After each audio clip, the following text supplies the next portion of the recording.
हाँ बच्चों, क्या सभी बच्चों को ऑडियो और वीडियो पूरी तरह से क्लियर है? यदि सभी बच्चों को ऑडियो और वीडियो पूरी तरह से क्लियर है तो जल्दी से चैट बॉक्स पे यस यस यस यस लिख दें। गुड मॉर्निंग, नमस्ते बेटा, नमस्ते, good morning, good morning, good morning. Yes yes, clear है, क्लियर है। हाँ, ऑडियो और वीडियो पूरी तरह से क्लियर है। Yes yes yes. बच्चा कह रहा है नो वॉइस, मार खाओगे? Yes, no sound. अच्छा, क्या बच्चों ऑडियो क्लियर नहीं है? क्या क्या ऑडियो नहीं आ रहा है? सब लोग बताएं। मेरी तरफ से तो क्लियर है, आई थिंक। सब लोग बताएं, ऑडियो आ रहा है? ऑडियो आ रहा है सब लोग? All clear? हाँ, ऑडियो आ तो रहा है यार।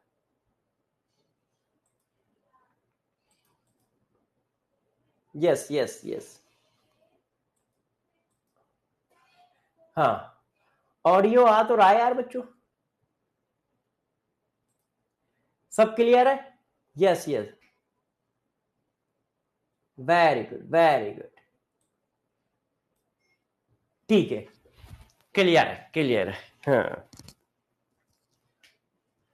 हाँ, बिल्कुल करेंगे, पोल भी करेंगे यार, सारा कुछ करेंगे। ठीक है, तो सभी बच्चे पूरी तरह से तैयार हैं? कॉपी पेन निकाल लिया है?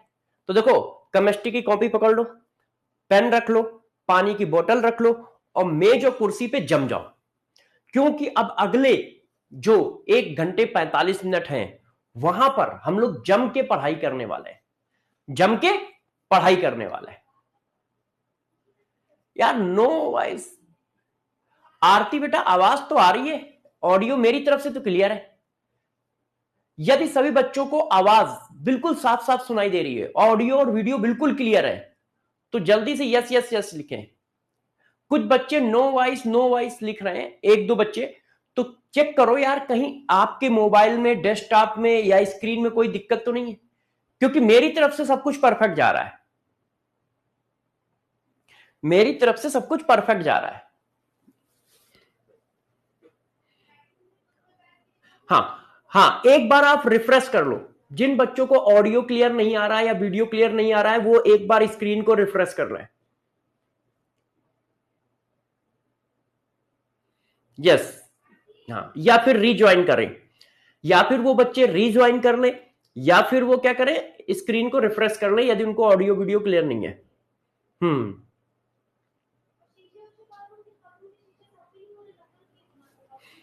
चलो।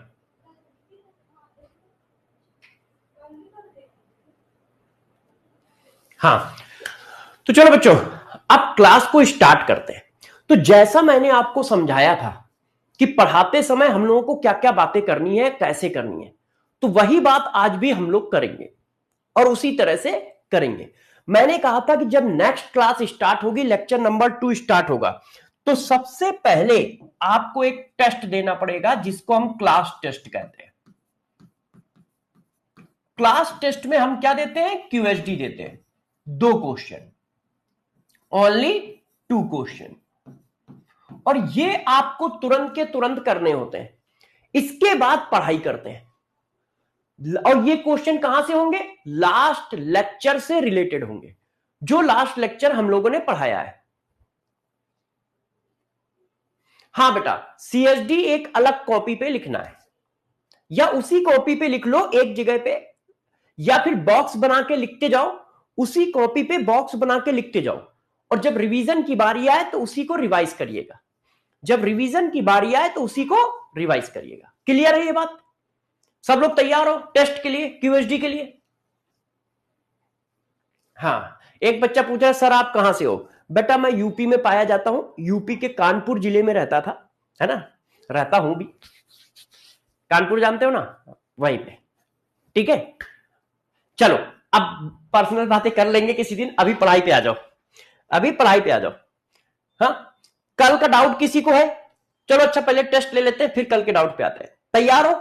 देखो, पहला क्वेश्चन आपकी स्क्रीन पे, क्यूएसडी नंबर 1। क्यूएसडी नंबर 1, मैं आपको क्विज स्टार्ट करता हूं, क्विज के फॉर्म में, क्विज के फॉर्म में स्टार्ट करता हूं। इसको आपको करना है, सब लोग आंसर बताएं। सब लोग, फिर मैं मार्क्स बताऊंगा किसके कितने आए हैं, दो में से किसने किसने कितने सही किए। सारे बच्चे आंसर बताएं।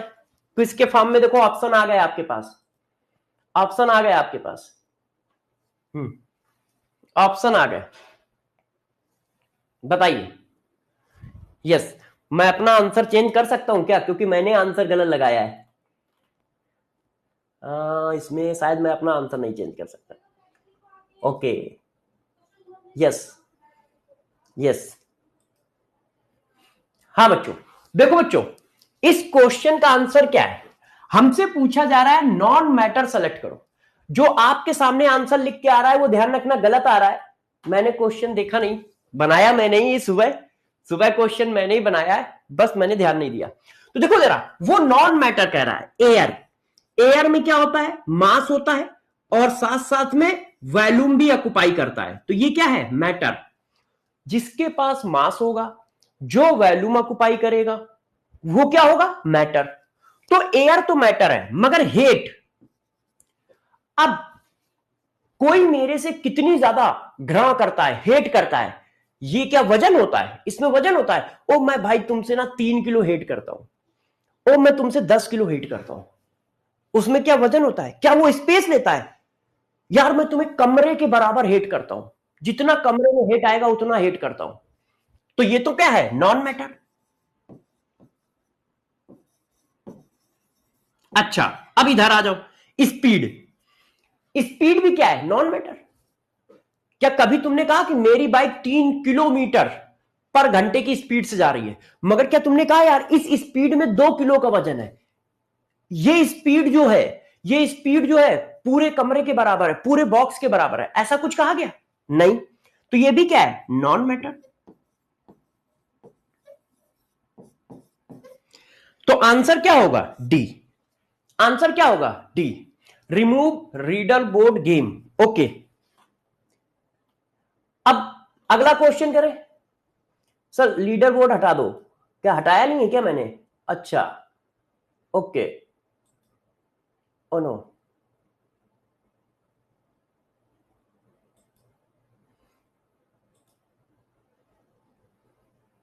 एक मिनट रुक जाओ बेटा, लीडर बोर्ड हटा देता हूं आपका। अब देखो लीडर बोर्ड हट गया, अब हट गया लीडर बोर्ड, यस। अब क्वेश्चन नंबर 2 के लिए तैयार हो जाओ। क्वेश्चन नंबर 2, क्यूएसडी नंबर 2, क्यूएसडी नंबर 2 का आंसर बताओ। Select the term which is example of element. Element का एग्जाम्पल कौन है, एलिमेंट का एग्जाम्पल कौन है, इसका भी मैं क्विज बना देता हूं, इसका भी मैं क्विज बना देता हूं, आप उससे आंसर दें। टिक टिक टिक टिक टिक टिक टिक टिक, हाँ मैं भी तो आंसर चेक कर लू ना यार। बताइए जल्दी से, जल्दी से आंसर दीजिए और सारे बच्चे सही दीजिए, गड़बड़ मत दीजिए, जोश में आंसर मत दीजिए, सही आंसर दीजिए, सही आंसर दीजिए, जोश में आंसर ना दीजिए। Yes yes, very good very good very good, बहुत सही बहुत सही। अब देखो लीडर बोर्ड दिखाते हैं, yes leader board, leader board में रिजल्ट आएगा आपके पास, देखो लीडर बोर्ड आ रहा है, दो में से दो सही किए हैं, है ना, बहुत सारे बच्चों ने दो में से दो क्वेश्चन सही किए, वेरी गुड, बहुत सारे बच्चों ने दो में से दो सही किए, बहुत सही, माही अंकित अरमान, बहुत सही बहुत सही। अब जरा देखो यार, इसका आंसर क्या आएगा, आप सभी बच्चे जानते हैं एयर क्या है, मिक्सचर, जिसमें एक से ज्यादा डिफरेंट कंपाउंड होते हैं, जिसमें एक से ज्यादा डिफरेंट कंपाउंड होते हैं उसको मिक्सचर कहते हैं, और एयर में एक से ज्यादा डिफरेंट कंपाउंड है।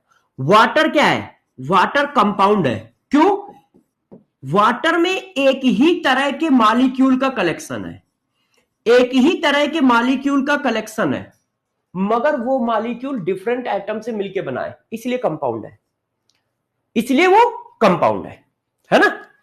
अब ये क्या है, ऑक्सीजन गैस, ये क्या है, ये एलिमेंट है, एक ही तरह के मॉलिक्यूल का कलेक्शन हो और वो मॉलिक्यूल सेम एटम से मिलकर फॉर्म हो, एक ही तरह के मॉलिक्यूल का कलेक्शन हो और वो मॉलिक्यूल सेम एटम से मिलकर फॉर्म हो, हाँ बेटा सर फर्स्ट क्वेश्चन का आंसर गलत दिखा रहा है पोल में। हाँ बेटा वो मैंने गलत टिक कर दिया इसलिए गलत दिखा रहा है, वो मैंने गलत टिक कर दिया था इसलिए पोल में गलत दिखा रहा है ना। तुम्हारा आंसर सही है, फर्स्ट क्वेश्चन का डी आंसर है, फर्स्ट क्वेश्चन का डी आंसर है। अब बताओ कितने बच्चे ऐसे हैं जिनके दो में से दो सही हैं? लीडर बोर्ड में तो मैंने दिखा दिया है, लीडर बोर्ड में तो मैंने सबको दिखा दिया है दो में से दो कितने लोग सही हैं। दो में से दो सही, yes very good very good, बहुत सही बहुत सही बहुत सही, yes yes yes yes yes yes, good good good good good good good good good, बहुत सही बेटे, yes yes yes yes yes, बहुत सही बहुत सही बहुत सही, यस गुड गुड। तो चलो बच्चों अब मैं कल की क्लास को हल्का सा रिवीजन देता हूं और फिर नया सेशन स्टार्ट करता हूं। कल की क्लास को हल्का सा रिवीजन देता हूं और फिर नया सेशन स्टार्ट करता हूं, फिर नया सेशन स्टार्ट करता हूं। देखो कल जो मैंने पढ़ाया था उस बात को थोड़ा सा एक्सप्लेन कर देता हूं। सबसे पहले मैंने बताया कि मैटर क्या होता है। देखो कल मैंने आपको क्या बताया, कल सबसे पहले बताया मैटर क्या होता है। ऐसा कुछ भी, अच्छा एक और इंफॉर्मेशन दे देता हूं, जो बच्चे नए हैं क्योंकि लगातार बैच में नए बच्चे ऐड होते रहेंगे, तो जो बच्चे नए आए हैं जिन्होंने पहली क्लास नहीं की है तो वो पहले पहली क्लास करें फिर दूसरी क्लास में आए। कोई भी बच्चा डायरेक्ट स्किप मत करे कि उसने आज ज्वाइन किया या कल ज्वाइन किया है तो आज से देखना चालू कर दे, वो बात अलग है कि अभी बेसिक चल रहा है। मगर मेरी रिक्वेस्ट है, ठीक है, और साथ साथ में हिदायत है कि हमेशा चैप्टर को शुरुआत वाली क्लास से स्टार्ट करो। तो जो बच्चे ऐसे हैं जो आज पहली बार आए हैं तो वो पहले कल वाली क्लास देखें, लेक्चर 1 देखें, देन लेक्चर 2 देखें, देन लेक्चर 2 देखो, ठीक है। साक्षी चौधरी कह रहा है नोट्स कहां मिलते हैं? बेटा साक्षी नोट्स वाले ऑप्शन में मिलते हैं। जब आप ऐप के अंदर जाओगे तो वहीं पे ऑप्शन बना है क्लास नोट्स डीपीपी, उसी में देखो मिल जाएंगे, ठीक है। अच्छा अब गौर समझो, मैं रिवीजन देता हूं फिर क्लास को स्टार्ट करता हूं, ठीक है। अब देखो मिक्सचर क्या होता है, मेरे साथ साथ सब लोग रिवाइज करो। आपके पास मैंने सीएसडी दिया है तो सीएसडी में सिंपल डिफिनीशन सारी लिखी है, आप भी बैठ के देखो। मिक्सचर क्या होता है? जिसके पास मास है और स्पेस ऑक्युपाई करता है वो मिक्सचर होता है। सॉरी, मैटर क्या होता है? मैटर क्या होता है? जिसके पास मास है और स्पेस ऑक्युपाई करता है वो मैटर है, और जिसके पास मास नहीं है स्पेस ऑक्युपाई नहीं करता है वो नॉन मैटर है, ठीक। अच्छा अब मैटर को हमने दो पार्ट में डिवाइड कर दिया, प्योर सब्सटेंस और मिक्सचर। प्योर सब्सटेंस क्या है? एक ही टाइप के मॉलिक्यूल के कलेक्शन के मैटर को प्योर सब्सटेंस कहते हैं। एक ही टाइप के मॉलिक्यूल के कलेक्शन के मैटर को प्योर सब्सटेंस कहते हैं। जैसे वाटर सिर्फ पानी के मॉलिक्यूल का कलेक्शन है, H2O H2O H2O H2O H2O H2O मिलके पूरी पानी की बोतल बन गई, तो ये एक ही टाइप के मॉलिक्यूल के कलेक्शन का मैटर है, उसको प्योर सब्सटेंस कहेंगे। मिक्सचर क्या होता है? डिफरेंट टाइप के मॉलिक्यूल या एटम का कलेक्शन, डिफरेंट टाइप के मॉलिक्यूल या एटम के कलेक्शन को मिक्सचर कहते हैं। जैसे एयर, एयर में ऑक्सीजन भी है नाइट्रोजन भी है। यदि मैं 1 लीटर एयर लेके बैठा हूं तो 1 लीटर एयर में ऑक्सीजन भी है नाइट्रोजन भी है सल्फर डाइऑक्साइड भी है कार्बन डाइऑक्साइड भी है वाटर वेपर भी है, तो कई टाइप के मॉलिक्यूल का कलेक्शन है, तो वो क्या हुआ? मिक्सचर। वो क्या हुआ? मिक्सचर। जैसे गौर सुनो, मैगी। अब मैगी क्या है? मैगी में मास होता है, मैगी में स्पेस होता है, तो मैटर तो है, मगर मैगी क्या है? मिक्सचर। क्यों? उसमें मैदा भी है, उसमें पानी भी है, उसमें मसाला भी है, कई चीजें हैं ना, mixture.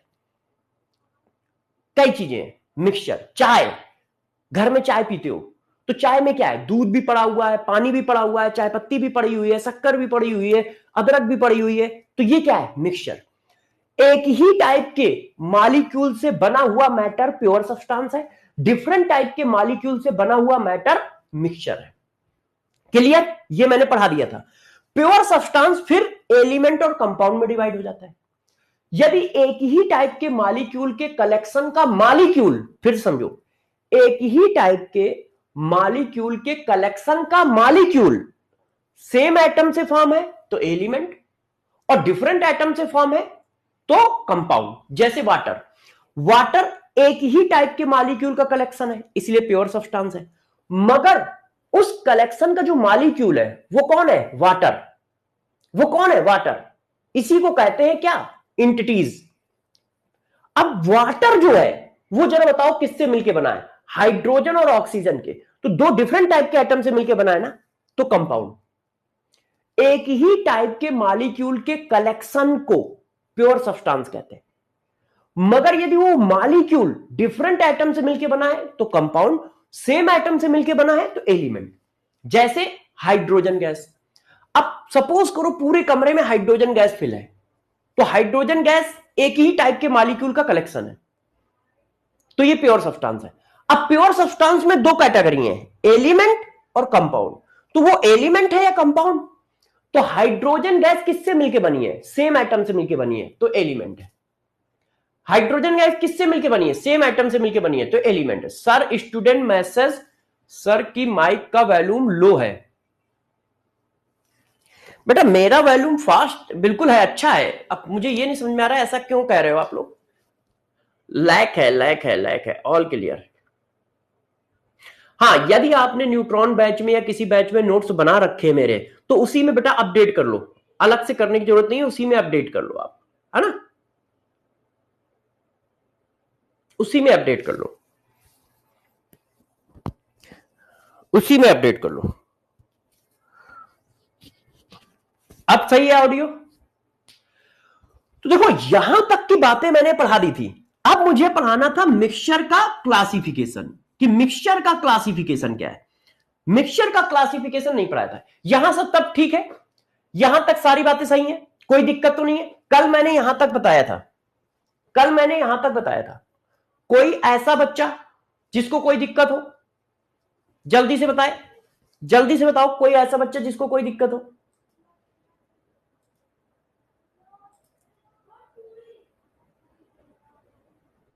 What is the difference between mixture and compound?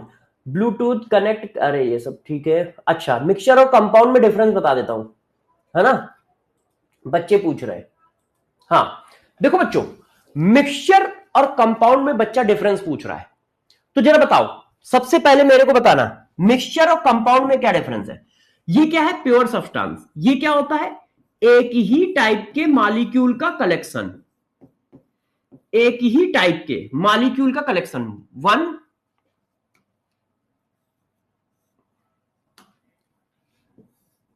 ये क्या होता है? ये होता है collection of one type molecule. एक ही टाइप के मॉलिक्यूल के कलेक्शन को प्योर सब्सटेंस कहते हैं। और ये क्या है? प्योर सब्सटेंस के अंदर है। देखो ये प्योर सब्सटेंस के अंदर है, इसका मतलब ये एक ही टाइप के मॉलिक्यूल का कलेक्शन होगा, ये एक ही टाइप के मॉलिक्यूल का कलेक्शन होगा। बस वो मॉलिक्यूल जो है वो डिफरेंट एटम से फॉर्म होगा, बस वो जो मॉलिक्यूल है वो डिफरेंट एटम से फॉर्म होगा। तो कंपाउंड क्या होता है? एक ही टाइप के मॉलिक्यूल के कलेक्शन को कंपाउंड बोलते हैं, और वो मॉलिक्यूल डिफरेंट एटम से फॉर्म हो। जैसे पानी, पानी क्या है? Water water water water water water water water water water water मिलके पानी बन गया। अब जो उस कलेक्शन का मॉलिक्यूल है वो कौन है? वाटर, H2O, और वो देखो दो डिफरेंट एटम से मिलके बना है, तो कंपाउंड है। अब मिक्सचर समझो, मिक्सचर जो होता है वो डिफरेंट मॉलिक्यूल का कलेक्शन है। वो क्या है? डिफरेंट मॉलिक्यूल का कलेक्शन है। इसमें एक ही टाइप के मॉलिक्यूल नहीं होंगे, वो डिफरेंट मॉलिक्यूल का कलेक्शन है। जैसे एयर, अब एयर में एक ही टाइप के मॉलिक्यूल है? नहीं, नाइट्रोजन है, ऑक्सीजन है, कार्बन डाइऑक्साइड है, ईटीसी। जैसे आपकी चाय, चाय क्या एक ही टाइप के मॉलिक्यूल का कलेक्शन है? नहीं, वाटर है, मिल्क है, ठीक है, चाय पत्ती है, सो ऑन। और देख लो इसके बाद सुगर सोल्यूशन, है ना, वाटर है, सुगर सोल्यूशन। तो ये क्या है? मिक्सचर। तो मिक्सचर और कंपाउंड में डिफरेंस समझे? मिक्सचर और कंपाउंड में क्या डिफरेंस है? मिक्सचर जो होता है वो डिफरेंट टाइप के मॉलिक्यूल का कलेक्शन होता है, कंपाउंड जो होता है वो एक ही टाइप के मॉलिक्यूल का कलेक्शन होता है, मगर वो मॉलिक्यूल डिफरेंट एटम से मिलकर बना होता है। और यदि वो एक ही टाइप के मॉलिक्यूल का कलेक्शन सेम एटम से मिलकर बना है तो फिर वो एलिमेंट है। और ध्यान रखना ये प्योर सब्सटेंस के अंदर है, इसका मतलब दोनों एक ही टाइप के मॉलिक्यूल के कलेक्शन होंगे। क्लियर है? ये बात मैंने देखी डाउट में 2-3 लोग पूछ रहे हैं। हाँ, नोट्स ओनली वसीम हुसैन, बेटा सिर्फ सीएसडी के नोट्स बनाने हैं, नोट्स पूरे लिखो मगर रिवाइज सीएसडी किया करो अच्छे से, ठीक है? अब आ जाओ, अब मैं आगे आज की क्लास अब स्टार्ट कर रहा हूं। अब मैं आज की क्लास स्टार्ट कर रहा हूं, देखो अब आज की क्लास स्टार्ट कर रहा हूं, सारे बच्चे ध्यान दें। तो बेटा देखो, मिक्सचर को दो पार्ट में डिवाइड किया गया। तो सबसे पहले मिक्सचर की डिफिनीशन क्या थी? मिक्सचर की डिफिनीशन थी collection of different type of molecules और एटम। एक से ज्यादा टाइप के मॉलिक्यूल के कलेक्शन वाले मैटर को मिक्सचर कहते हैं। एक से ज्यादा टाइप के मॉलिक्यूल के कलेक्शन वाले मिक्सचर को मैटर कहते हैं। यह बात क्लियर है सबको? यह क्लियर है? अच्छा, अब देखो मिक्सचर दो तरह का होता है, एक होता है होमोजीनियस मिक्सचर और एक होता है हेट्रोजीनियस मिक्सचर। क्या ये बात क्लियर है सबको? Homogeneous, heterogeneous. अब होमोजीनियस और हेट्रोजीनियस में क्या फर्क है? देखो, होमोजीनियस और हेट्रोजीनियस में क्या फर्क है?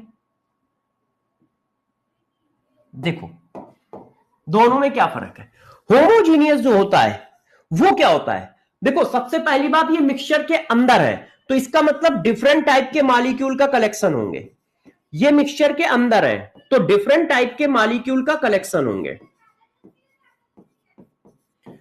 ये इसके अंदर है तो डिफरेंट टाइप के मॉलिक्यूल का कलेक्शन होंगे। पहली बात तो ये समझ लो।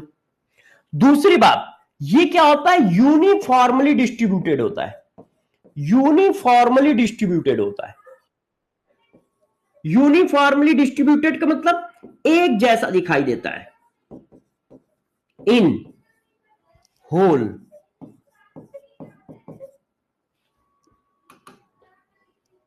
मिक्सचर। पूरे मिक्सचर में ये एक जैसा दिखाई देगा, यूनिफॉर्मली डिस्ट्रीब्यूटेड होगा। आप समझ ही नहीं पाओगे कि ये 2, 3, 4, 6 टाइप के मिक्सचर का कलेक्शन है। ये क्या होता है? यूनिफॉर्मली डिस्ट्रीब्यूटेड होता है। ये देखो, एक जैसा दिखेगा। यूनिफॉर्मली डिस्ट्रीब्यूटेड होने का मतलब एक जैसा दिखेगा। कौन? होमोजीनियस। जैसे जैसे आप पानी में नमक घोल दो, किसी को दिक्कत हो रही है समझने में तो वो घर ही में बैठे हो, आप जाओ किचन में, एक गिलास पानी ले लो, उसमें एक चम्मच नमक डाल दो और हिला दो, आपको एक जैसा पानी दिखेगा।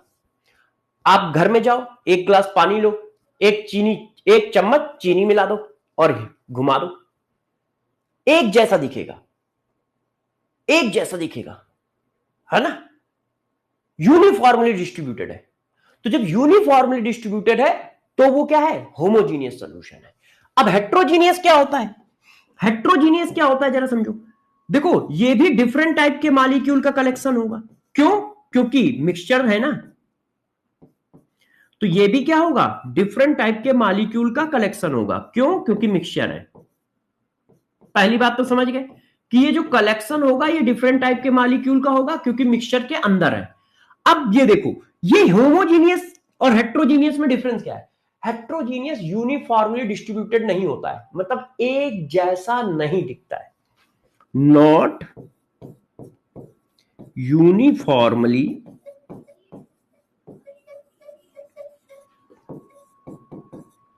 Distributed in whole solution।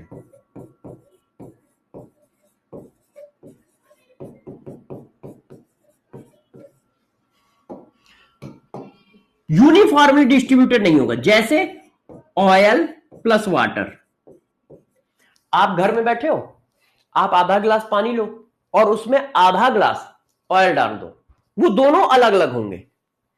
आप आधा गिलास पानी लो, उसमें आधा गिलास ऑयल डाल दो, मस्टर्ड ऑयल डाल दो, अरे सरसों का तेल, किसी भी तरह का ऑयल डाल दो। मान लो आप तेल नहीं मिल रहा है तो आधा गिलास पानी लो, उसमें पेट्रोल मिला दो, तो पेट्रोल अलग दिखेगा, पानी अलग दिखेगा, लेयर डिफरेंस होगा। कुछ ना मिले, तुम्हें कुछ ना दिखे, तो आधा गिलास पानी लो, मिट्टी डाल दो और मिट्टी डाल के खूब हिला दो, उसके बाद छोड़ दो, तो मिट्टी नीचे बैठ जाएगी, पानी ऊपर आएगा, तो आपको साफ दिखेगा ये यूनिफॉर्मली डिस्ट्रीब्यूटेड नहीं है। तो गौर से देखो, मिक्सचर है तो मिक्सचर है ना, तो इसका मतलब एक से ज्यादा टाइप के मॉलिक्यूल का कलेक्शन होगा। ये दोनों मिक्सचर के अंदर है, तो इसका मतलब एक से ज्यादा टाइप के मॉलिक्यूल का कलेक्शन ये भी है, एक से ज्यादा टाइप के मॉलिक्यूल का कलेक्शन ये भी है। क्यों? क्योंकि मिक्सचर के अंदर है। यदि एक से ज्यादा टाइप के मॉलिक्यूल का कलेक्शन है और एक जैसा दिख रहा है तो होमोजीनियस। एक से ज्यादा टाइप के मॉलिक्यूल का कलेक्शन है मगर एक जैसा नहीं दिख रहा है तो हेट्रोजीनियस। पेंट प्लस वाटर कैसा होगा? तो भाई पेंट प्लस वाटर भी हेट्रोजीनियस होगा। पानी में पेंट को डालो, होमोजीनियस नहीं बनता है। पानी में पेंट को डालो तो होमोजीनियस नहीं बनता है। पेंट को जब आप तारपीन के तेल में डालते हो तब वो होमोजीनियस जैसा बनता है। तो गौर से समझो, इतनी बात समझ गए सब लोग? यस या नो? पहले बताओ, डिफिनीशन समझ गए? यस या नो? यस या नो? सारे बच्चे बताएं। मैं यस या नो का ऑप्शन देता हूं आपको, सारे बच्चे बताइए यस या नो। समझ गए आप लोग? यस, सारे बच्चे इस बात को समझ गए। Very good, very good, very good, बहुत सही। जो बच्चे नहीं समझे वो पूछे क्या दिक्कत है, जो बच्चे नहीं समझे वो पूछे क्या दिक्कत है, वो जल्दी से पूछे क्या दिक्कत है, वो जल्दी से पूछे क्या दिक्कत है। हाँ, जल्दी से पूछो बच्चों क्या दिक्कत है।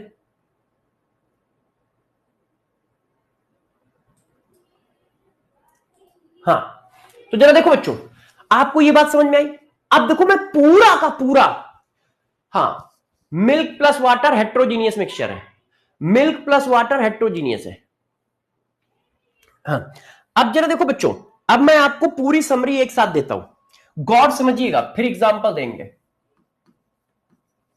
मैटर, मैटर दो पार्ट में डिवाइड हुआ, एक है मिक्सचर और एक है प्योर सब्सटेंस।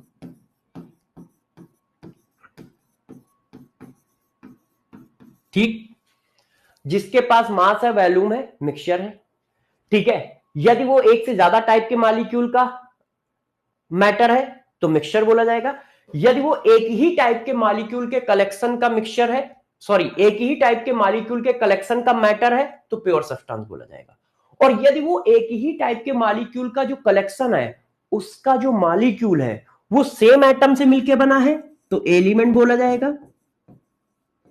और यदि वो डिफरेंट एटम से मिलकर बना है तो कंपाउंड बोला जाएगा। ठीक, फिर आ जाओ, अलग अलग टाइप के मॉलिक्यूल के कलेक्शन वाले मैटर को मिक्सचर बोलते हैं, अलग अलग टाइप के मॉलिक्यूल के कलेक्शन वाले मैटर को मिक्सचर बोलते हैं। ठीक, यदि वो दिखने में एक जैसा है, यूनिफॉर्मली है, यदि वो दिखने में यूनिफॉर्मली है तो होमोजीनियस बोलते हैं। यदि वो दिखने में यूनिफॉर्मली नहीं है तो हेट्रोजीनियस बोलते हैं। इतनी बात हम लोगों ने पढ़ी है, क्लियर है सबको? बेंजीन इन वाटर कैसा है? देखो, बेंजीन वाटर में डिसॉल्व नहीं होगा, एक जैसा नहीं दिखेगा, क्योंकि बेंजीन नॉन पोलर है और वाटर पोलर है ना?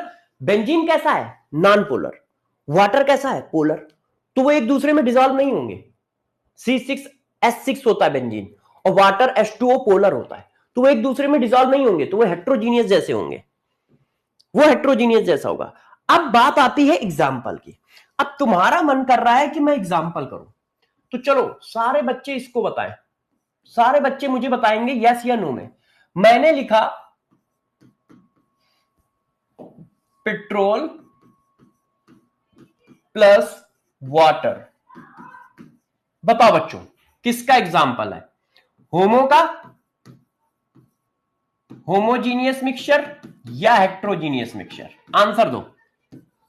होमोजीनियस मिक्सचर या हेट्रोजीनियस मिक्सचर? आंसर दो, आंसर दो सारे बच्चे। ए या बी? ए या बी? Heterogeneous, heterogeneous. बहुत सही, बहुत सही, बहुत सही, बहुत सही। Very good, very good, very good. Heterogeneous. अच्छा, अब ये बताओ, ये बताओ, ethyl alcohol plus water, ethyl alcohol plus water, बताओ होमोजीनियस है या heterogeneous? Ethyl alcohol plus water homogeneous या हेट्रोजीनियस? बताओ। अब इथाइल अल्कोहल को पानी में डालो तो होमोजीनियस बनता है।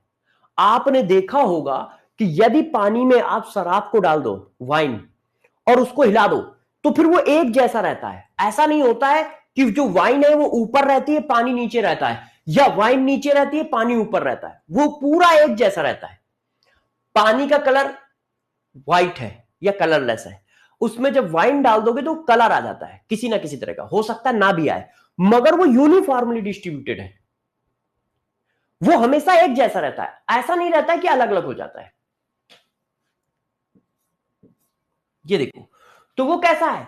होमोजीनियस है। होमोजीनियस है। वो कैसा है? होमोजीनियस है। वो कैसा होगा? होमोजीनियस होगा।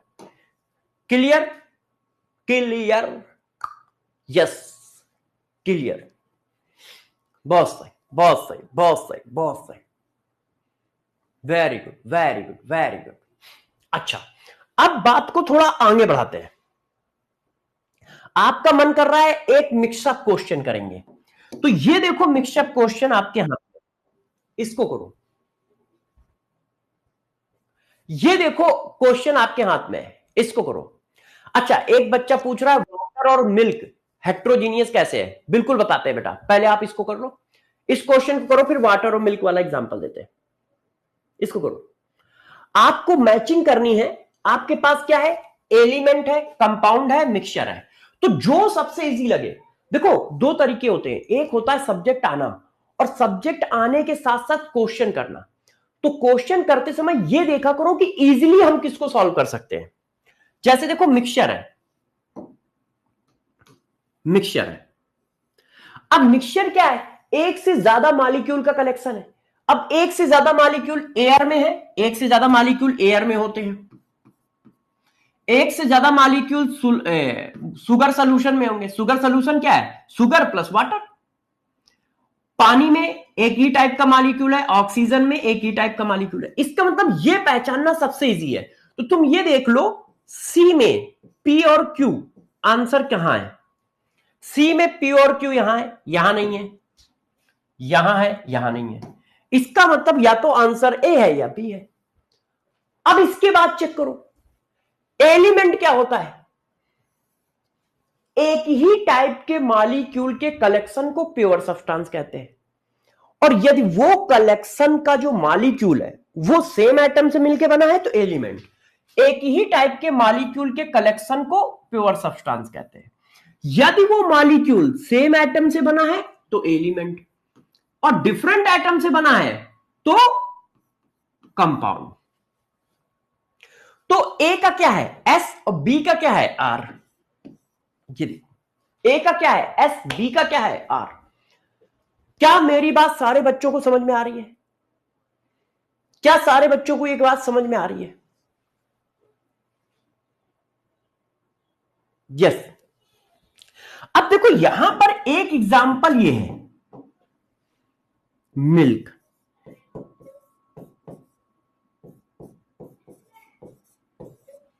देखो, तो देखो, मिल्क और वाटर, पहली बात मिक्सचर है, दूसरी बात ये हेट्रोजीनियस है। अब हेट्रोजीनियस क्यों है? उसका रीजन है कि ये नेकेड आइज से दिखाई नहीं देता है, मगर रियलिटी में ये दो डिफरेंट टाइप के सॉल्यूशन है। नेकेड आइज से, सर आप स्लो पढ़ा रहे हो, बिल्कुल बेटा स्लो पढ़ा रहा हूं, धीरे धीरे स्पीड बढ़ाऊंगा, है ना? नहीं तो अभी थोड़ी देर बाद या 10-12 दिन बाद आप कहोगे बहुत तेज पढ़ा रहे हो, है ना? तो इस पहले बेस बन जाए फिर स्पीड बढ़ा लेंगे। देखो, मिल्क जो होता है वो कोलाइडल सोल्यूशन होता है, और कोलाइडल सोल्यूशन हेट्रोजीनियस होते हैं। आपके सिलेबस से सरफेस केमिस्ट्री हटा दिया गया है। सरफेस केमिस्ट्री में यह है कि मिल्क जो होता है वो कोलाइडल सोल्यूशन होता है, और जितने भी कोलाइडल सोल्यूशन है वो सब के सब हेट्रोजीनियस होते हैं। क्यों? क्योंकि जब उनको माइक्रोस्कोप से देखोगे तो वो अलग अलग दिखाई देते हैं। नेकेड आइज से नहीं देख पाते हम लोग, मगर माइक्रोस्कोप से देखने पर वो अलग अलग दिखाई देते हैं, है ना। तो ध्यान रखिएगा, मिल्क एक कोलाइडल सोल्यूशन है, और कोलाइडल सोल्यूशन जितने भी होते हैं सब के सब हेट्रोजीनियस होते हैं। इसीलिए अकेला मिल्क भी हेट्रोजीनियस है, और साथ साथ में मिल्क प्लस वाटर भी हेट्रोजीनियस है।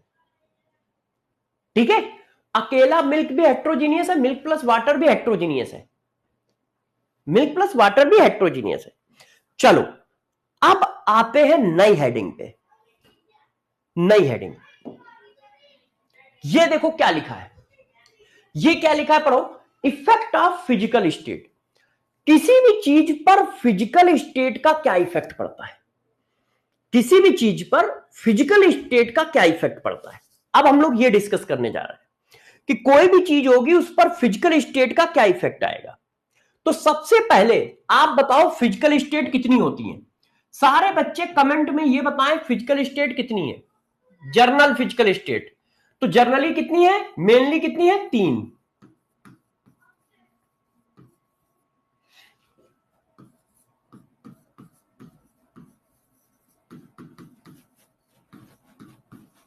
कौन कौन सी है, तो कौन कौन सी है, पहली है गैस फेज, दूसरी है लिक्विड फेज,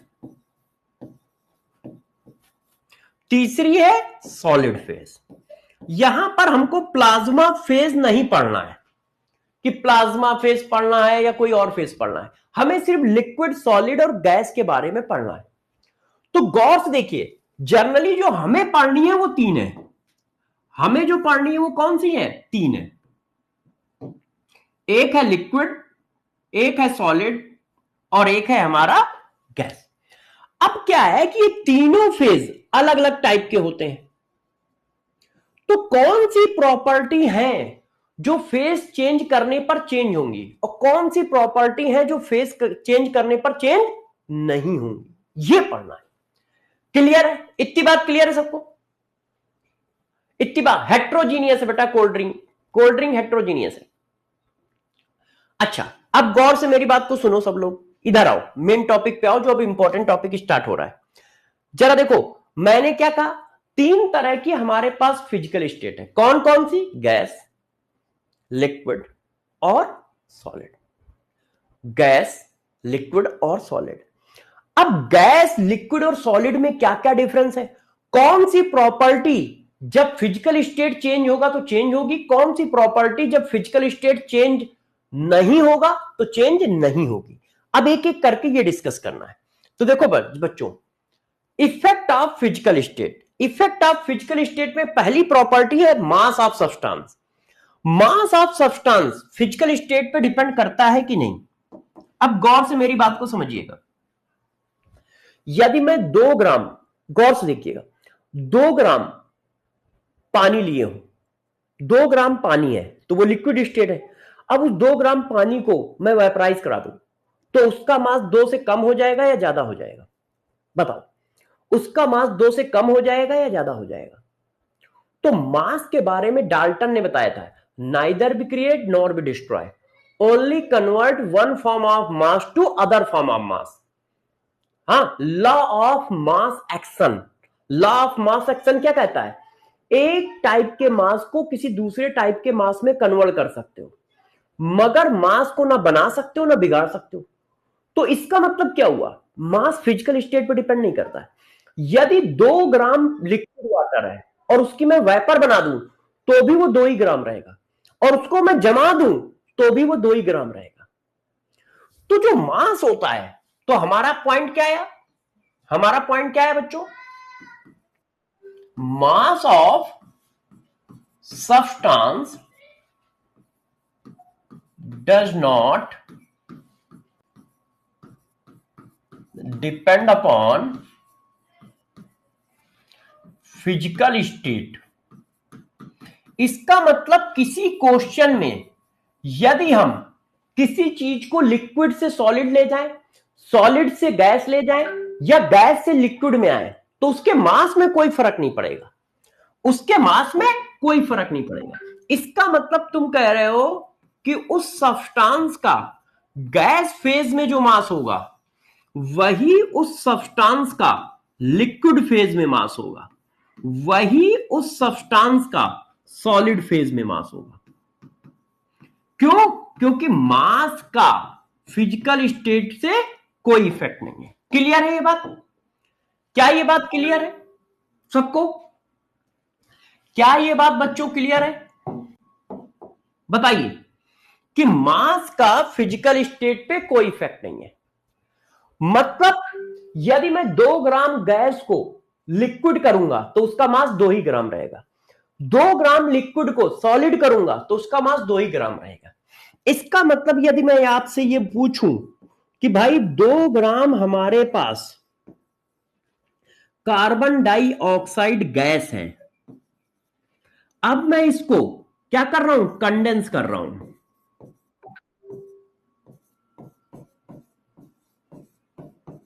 कंडेंस करने के बाद अब इसका मास बताओ। Mass of liquid carbon dioxide, A 2 gram, B greater than 2 ग्राम,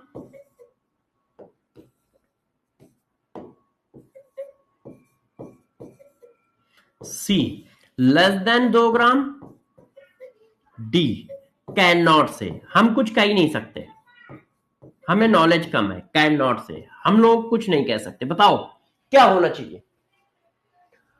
2 ग्राम हमारे पास कार्बन डाइऑक्साइड गैस थी, मैंने उसको क्या किया? मैंने उसको क्या किया? लिक्विड बना दिया। तो बताओ आपके हिसाब से अब उसका मास कितना हो जाएगा? बताओ। Yes yes yes yes yes yes yes, बहुत सही, बहुत सही बेटा। राजपूत बिल्कुल सही, अब्दुल्ला बिल्कुल सही, उत्कर्ष, तन्वी, साहिबा, आलिया बिल्कुल सही बेटा, रोजी बहुत सही, बहुत सही। कितना होगा? 2 ग्राम। क्यों? क्योंकि मास फिजिकल स्टेट पे डिपेंड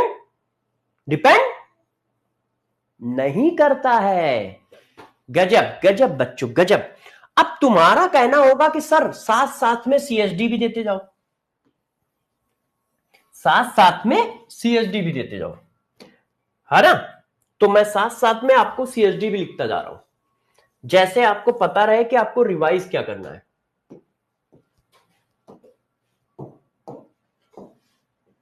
तो आज का सीएसडी नंबर 2, कल सीएसडी नंबर 1 हुआ था, आज 2।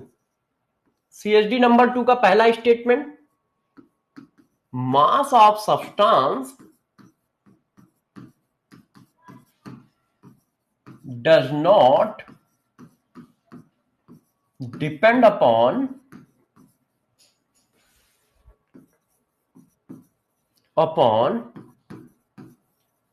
फिजिकल स्टेट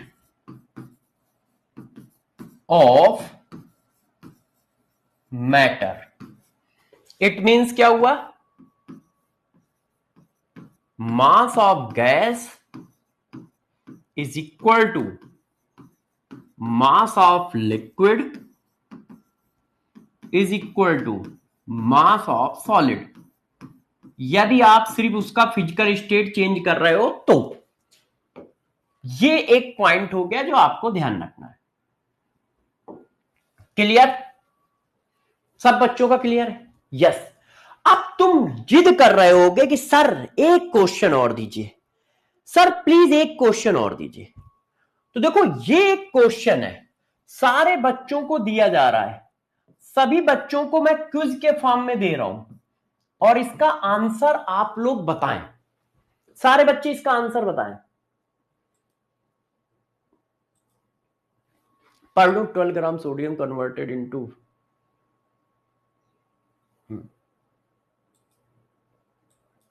बताओ भाई।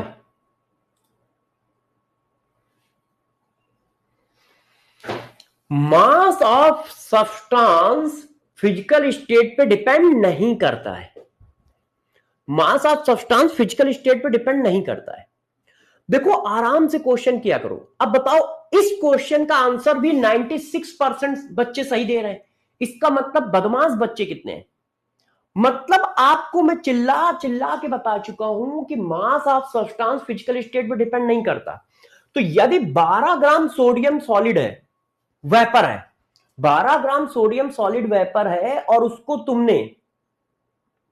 तुमने कन्वर्ट कर दिया है किसमें? सोडियम वेपर में। सोडियम सॉलिड को सोडियम वेपर में कन्वर्ट कर दिया है।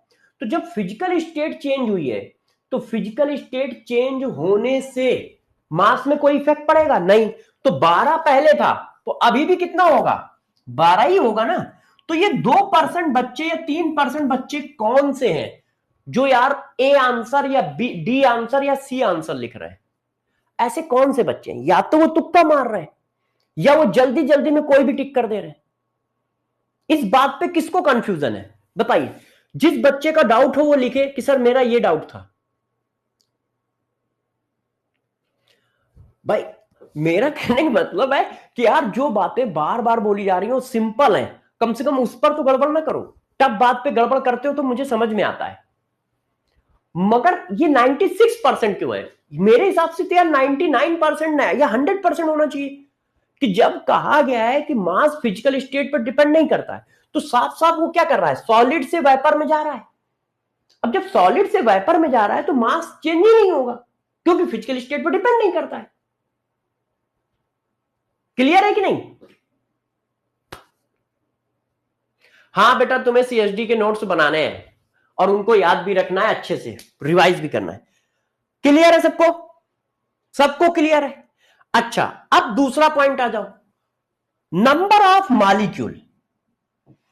Number of molecule physical state पे डिपेंड करते हैं कि नहीं? Number of molecule physical state पे डिपेंड करते हैं कि नहीं? Number of atom, number of molecule. जैसे दो, आप लोगों ने डाल्टन की थ्योरी पढ़ी है तो उसमें कहा गया है atom neither be create nor be destroy, only, है ना, combination of atom will change. तो एटम ना बिगड़ेगा ना बनेगा, मॉलिक्यूल ना बिगड़ेगा ना बनेगा, तो फिर क्या है? तो एटम जब बिगड़ेगा बनेगा नहीं, तो इसका मतलब दो मॉलिक्यूल है, तो वो जो वेपर फेज में जाएंगे तो भी दो ही रहेंगे, सॉलिड फेज में जाएंगे तो भी दो रहेंगे। यदि मैंने 500 मॉलिक्यूल का पानी लिया है, 500 मॉलिक्यूल का पानी लिया है, अब उसको वेपराइज कर दें तो भी वो 500 मॉलिक्यूल रहेंगे, और उसको या उसको मैं फ्रीज कर दूं तो भी वो 500 मॉलिक्यूल रहेंगे। क्योंकि number of molecule, number of atom physical state पे डिपेंड नहीं करते। क्यों? क्योंकि डाल्टन भैया ने कहा था atom neither be create nor be destroy. तो हम लिख दें नंबर ऑफ मॉलिक्यूल्स और atoms does not depend upon physical state।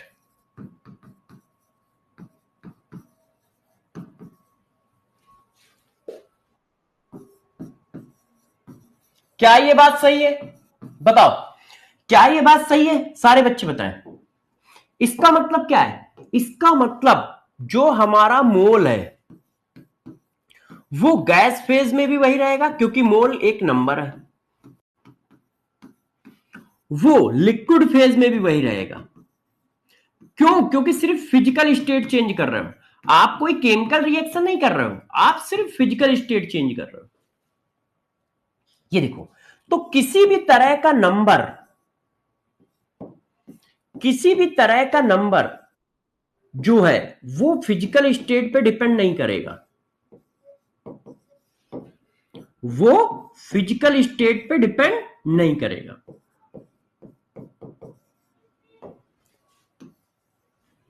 ये देखो,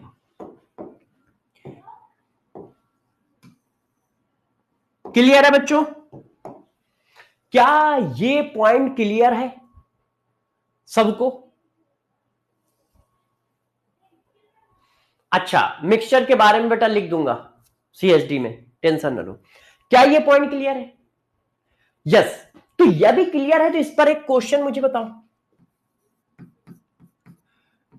10 की power 23 molecules of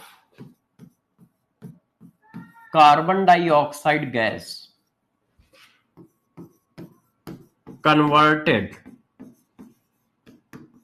into liquid carbon dioxide, how many molecules of carbon dioxide in liquid? A 10 की power 23, B ठीक है ग्रेटर देन 10 की पावर 23, C लेस देन 10 की power 23। बताओ भाई, आंसर दो सब लोग। बच्चा कह रहा है सर पोल कर दो। पोल करेंगे, मगर किसका करना है मुझे पता है। आंसर दीजिए, तब तक मैं एक घूंट पानी पीता हूं। क्या सारे बच्चों को ये बात समझ में आ रही है? यस।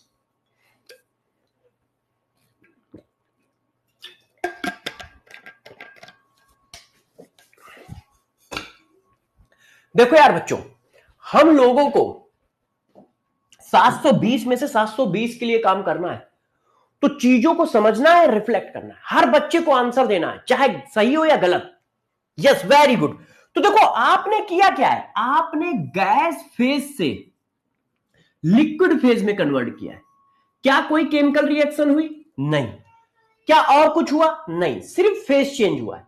यदि फिजिकल स्टेट चेंज हो रहा है और कुछ नहीं हो रहा है तो नंबर पे कोई इफेक्ट नहीं पड़ेगा। तो जितने नंबर पहले थे उतने ही नंबर अभी भी होंगे, जितने नंबर पहले थे उतने ही नंबर अभी भी होंगे। Yes yes yes yes yes. और भाई इस बार मैं मारूंगा, समझ लेना। यदि ये 96% 97% आया, 100% आना चाहिए जो क्वेश्चन दे रहा हूं। सबसे पहले आराम से क्वेश्चन पढ़ोगे, फिर अपनी दिमाग की बत्ती जलाओगे, फिर टिक करोगे। जल्दी टिक करने की कोशिश कोई मत कर देना, नहीं तो समझ लियो, है ना, कैमरे में घुस के मारने वाला ऑप्शन बहुत जल्दी मुझे लाना पड़ेगा। तो इसलिए मैं जो क्वेश्चन देने जा रहा हूं वो सारे बच्चे अच्छे से समझे और बताएं। ओए भाई यही क्वेश्चन आ गया, ये मैं पहले भी बना चुका हूं। मैं क्विज बना रहा हूं, मैं क्विज बना रहा हूं।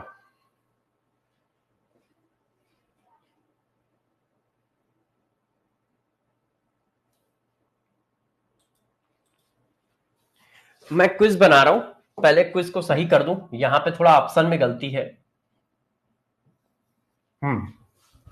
चलो बताओ, सारे बच्चे बताएं।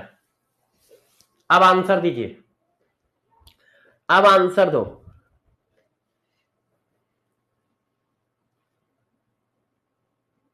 अब आंसर दो।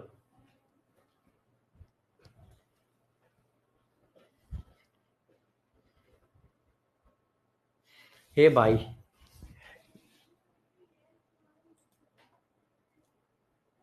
आंसर दीजिए।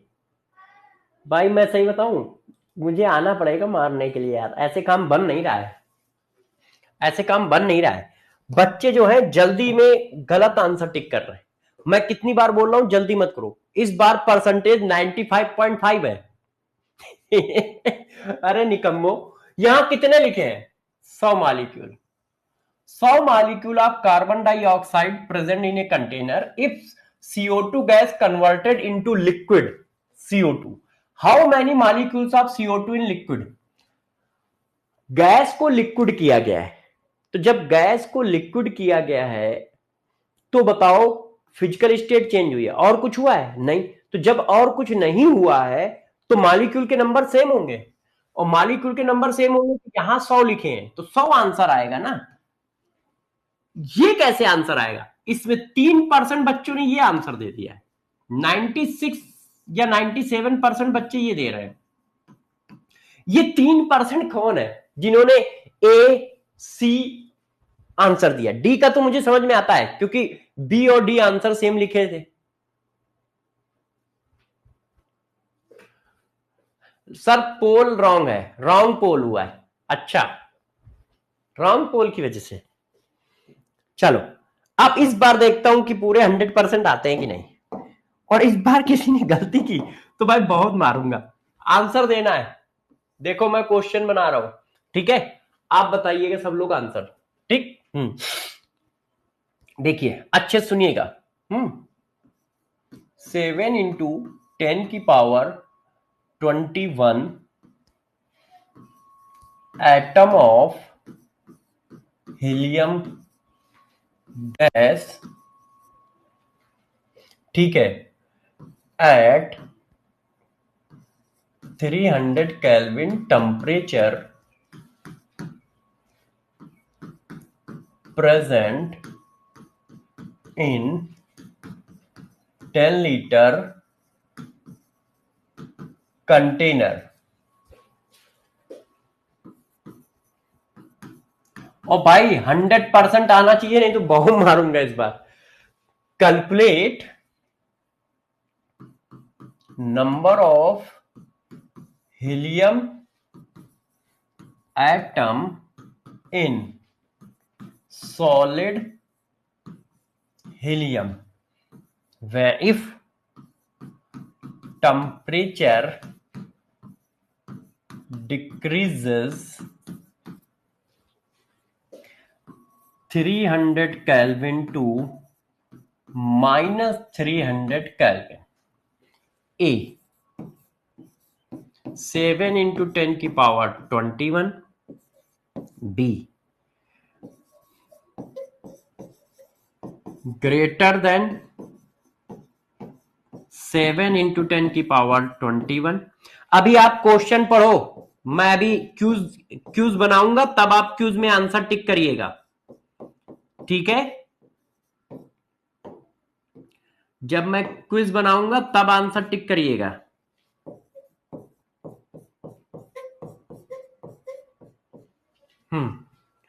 ये क्वेश्चन है। अब मैं क्विज बना रहा हूं, क्विज में आंसर टिक करो, और भाई गलत मत टिक करियो। बताओ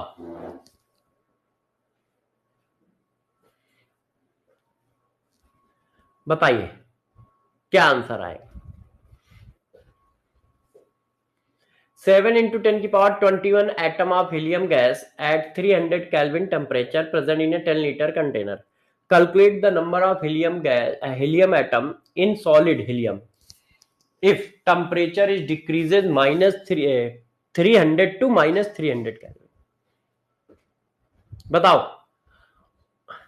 ओए भाई हमें लग रहा पोल में ही गड़बड़ है, या तो पोल में गड़बड़ है या तुम लोगों के दिमाग में गड़बड़ है। अब भाई तुम लोगों का ज्यादा कुछ हो नहीं सकता है।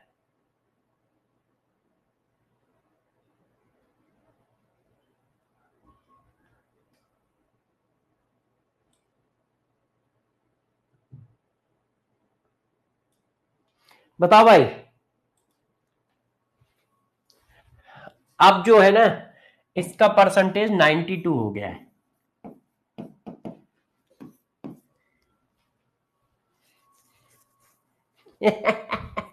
इसका मतलब समझ रहे हो? इन बच्चों को का कुछ नहीं हो सकता है, इनका कुछ नहीं हो सकता, जो 2% बच्चे या 3% बच्चे ऐसे हैं। चलिए अब हम लोग आगे बढ़ते हैं, अगली हेडिंग पे आते हैं। देखो एक बात समझ में आ गई, मास और नंबर फिजिकल स्टेट पे डिपेंड नहीं करते हैं। मास और नंबर फिजिकल स्टेट पे डिपेंड नहीं करते हैं। तो चलो यार जरा इसको और लिख लेते हैं अपने सीएसडी में। देखो number of molecules of substance does not depend upon physical state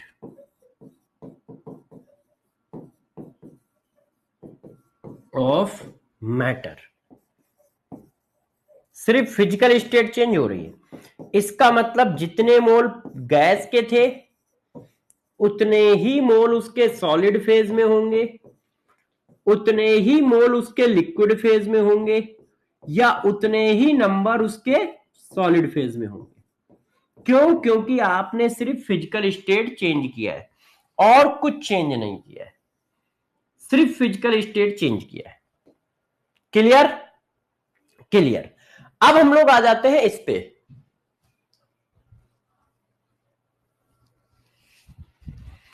अब आ जाते हैं इस पे। ओके, अब आप इधर आ जाओ, वॉल्यूम ऑफ सब्सटेंस। अब बात करते हैं वॉल्यूम की। यदि आपको गैस का नेचर पता है, गैस का क्या नेचर होता है, सॉलिड का क्या नेचर होता है, और लिक्विड का क्या होता है। देखो, जो सॉलिड होता है वो सिर्फ अपनी मीन पोजीशन पर वाइब्रेट करता है, ऐसे। जैसे मैं सॉलिड हूं तो बस मैं हिल सकता हूं, ऐसे या फिर ऐसे, बस मूव नहीं कर सकता, हिल सकता हूं ऐसे, या तो ऐसे या ऐसे। यदि मैं क्या हूं, यदि मैं क्या हूं, सॉलिड। क्लियर? अच्छा, यदि मैं लिक्विड हूं तो लिक्विड क्या है, लिक्विड जो है मूव कर सकता है, मगर लिक्विड जो है मूव कर सकता है मगर फ्री मूव नहीं कर सकता है। वो सिर्फ सरफेस पे मूव कर सकता है, ऐसे सरफेस पे, ऐसे सरफेस पे, जैसे मैं सरफेस पे मूव कर रहा हूं यदि मैं लिक्विड हूं तो। मगर यदि मैं गैस हूं तो मैं 3 डायमेंशनल मूव कर सकता हूं। मतलब मैं ऐसे भी मूव कर सकता हूं, मैं ऊपर भी मूव कर सकता हूं, दाएं भी मूव कर सकता हूं, बाएं भी मूव कर सकता हूं। तो आप लोग इसीलिए कहते हो कि जो हमारा सॉलिड होता है उसका वॉल्यूम फिक्स होता है, जो हमारा लिक्विड है उसका भी वॉल्यूम फिक्स होता है, मगर जो गैस है जिस कंटेनर में रखी जाती है उसी कंटेनर के बराबर वॉल्यूम ऑक्युपाई कर लेती है। क्यों? क्योंकि वो उस कंटेनर में हर जगह जा सकती है, हर जगह जाती है। वो उस कंटेनर में कितनी है, हर जगह जाती है, कोई ऐसी जगह नहीं है जहां ना जाती हो। इसीलिए गैस के लिए कहा जाता है कि जिस कंटेनर में रखा जाता है उसी का वॉल्यूम ऑक्युपाई कर लेता है। और इसीलिए आप जब डीओ डालते हो तो यार डालते आप हो मगर स्मेल किसी और को आ रही होती है। ऐसा क्यों? ऐसा क्यों? पढ़ाई पे ध्यान दो बच्चों। ऐसा क्यों? क्योंकि गैस के मॉलिक्यूल उस कंटेनर में पूरी जगह पे फैल जाएंगे। इसका मतलब वॉल्यूम फिजिकल स्टेट पे डिपेंड करता है, वॉल्यूम फिजिकल स्टेट पे डिपेंड करता है कि नहीं? वॉल्यूम फिजिकल स्टेट पे डिपेंड करता है। और डिपेंड करता है तो कैसे करता है, डिपेंड करता है तो कैसे करता है? तो आपको पता है कि गैस का वॉल्यूम जो होता है वो बहुत ज्यादा होता है। क्यों? क्योंकि वो जिस कंटेनर में रखी जाती है उसी कंटेनर में फैल जाती है। यदि मैं 1 मोल, गौर सुनना, यदि मैं 1 मोल कार्बन, 1 मोल वाटर को सॉलिड फॉर्म में रखता हूं तो इतना सा दिखेगा, लिक्विड फॉर्म में रखा हूं तो भी इतना दिखेगा, यदि उसको वेपर फॉर्म में रखूंगा तो पूरे कमरे में फैल जाएगा, पूरे कमरे में फैल जाएगा। तो गैस का वॉल्यूम सबसे ज्यादा होता है, फिर किसका होता है, लिक्विड का, फिर किसका होता है, सॉलिड का। तो सॉलिड का वॉल्यूम सबसे कम होता है। और ये क्या है, जनरली ऐसा होता है, ये कोई हार्ड एंड फास्ट रूल नहीं है कि हमेशा होगा।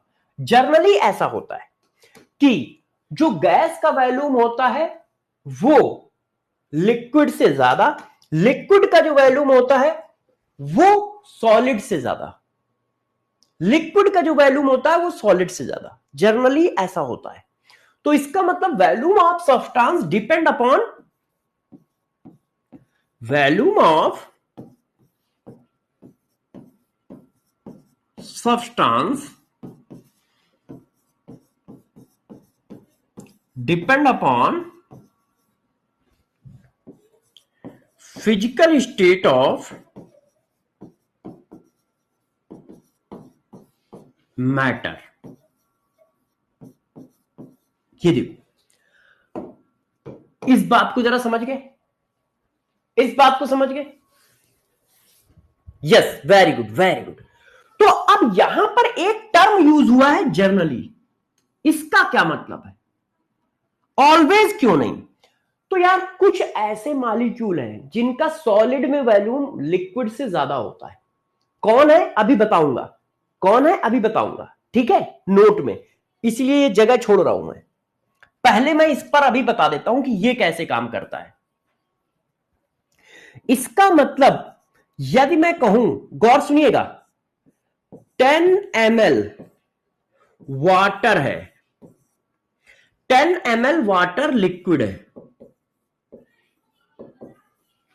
इसको मैंने बच्चों कन्वर्ट कर दिया है, इसको मैंने कन्वर्ट कर दिया है वाटर वेपर में। तो अब बताओ वॉल्यूम ऑफ वाटर वेपर कितना होगा? वॉल्यूम ऑफ वाटर वेपर कितना होगा?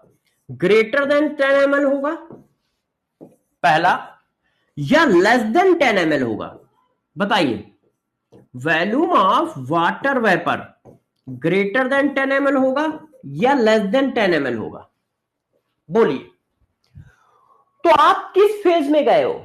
लिक्विड से वेपर में जा रहे हो, मतलब गैस में जा रहे हो। तो लिक्विड से वेपर में जा रहे हो मतलब गैस में जा रहे हो, तो वॉल्यूम बढ़ेगा। ये देखो वॉल्यूम क्या है, बढ़ेगा। इसका मतलब वॉल्यूम जो होगा 10 ml से ज्यादा हो जाएगा। Yes yes yes yes. क्यों? क्योंकि जो कन्वर्जन है वो लिक्विड से वेपर का है। किसका है? लिक्विड से वेपर का है। तो आप लिक्विड से गैस में जा रहे हो, और यदि लिक्विड से गैस में जा रहे हो तो गैस का वॉल्यूम क्या होता है? ज्यादा होता है। Yes yes yes yes, very good very good very good very good. अच्छा, जब इतनी बात हो गई है तो अब मैंने कहा था ना, तो एक केस बताता हूं, इसको ध्यान रखिएगा। आप लोगों को एक केस बताता हूं, इसको ध्यान रखो। जो ये वाटर होता है, वाटर लिक्विड का जो वॉल्यूम होता है, वाटर लिक्विड का जो वॉल्यूम होता है वो कम होता है वाटर सॉलिड से। ऐसा क्यों, मैं आपको एक्सप्लेन करता हूं। ये देखो ऐसा क्यों होता है, जरा समझो। सब बच्चे जानते हैं कि वाटर में हाइड्रोजन बॉन्डिंग पाई जाती है, सबको पता है, सबको पता है वाटर में हाइड्रोजन बॉन्डिंग पाई जाती है। यदि किसी मॉलिक्यूल के पास ऑक्सीजन से अटैच हाइड्रोजन है, फ्लोरीन से अटैच हाइड्रोजन है, नाइट्रोजन से अटैच हाइड्रोजन है, तो वो हाइड्रोजन बॉन्डिंग जरूर करेगा। फिर से समझो, FON, यदि कोई मॉलिक्यूल है जिसके पास ऑक्सीजन से अटैच हाइड्रोजन है, फ्लोरीन से अटैच हाइड्रोजन है, नाइट्रोजन से डायरेक्ट अटैच हाइड्रोजन है, तो वो हाइड्रोजन बॉन्डिंग जरूर करेगा। तो वाटर के पास ऑक्सीजन से अटैच हाइड्रोजन है, तो ये हाइड्रोजन बॉन्डिंग करता है। कैसे करता है, जरा देखो, ऐसे, इस तरह से। एक कैसे करता है, ऐसे, इस तरह से। दो कैसे करता है, ऐसे, इस तरह से। तीन कैसे, सॉरी ये गलत बन गया,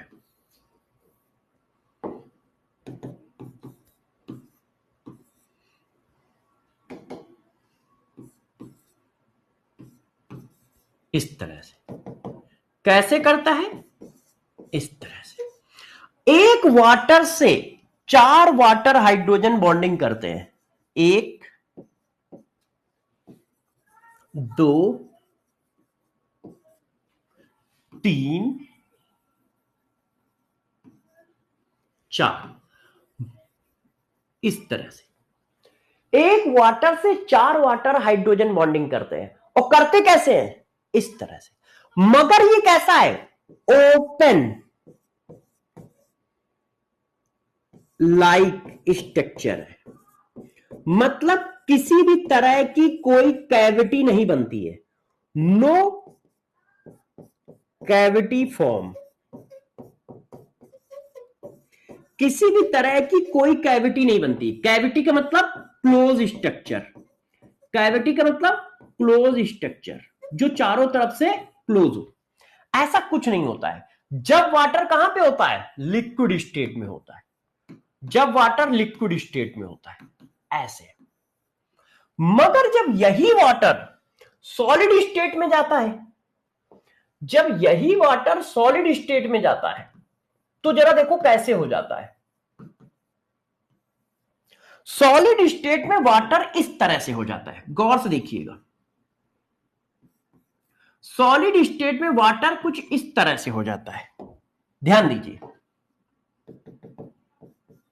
ये देखो हाइड्रोजन बॉन्डिंग, ठीक है, ये देखो हाइड्रोजन बॉन्डिंग,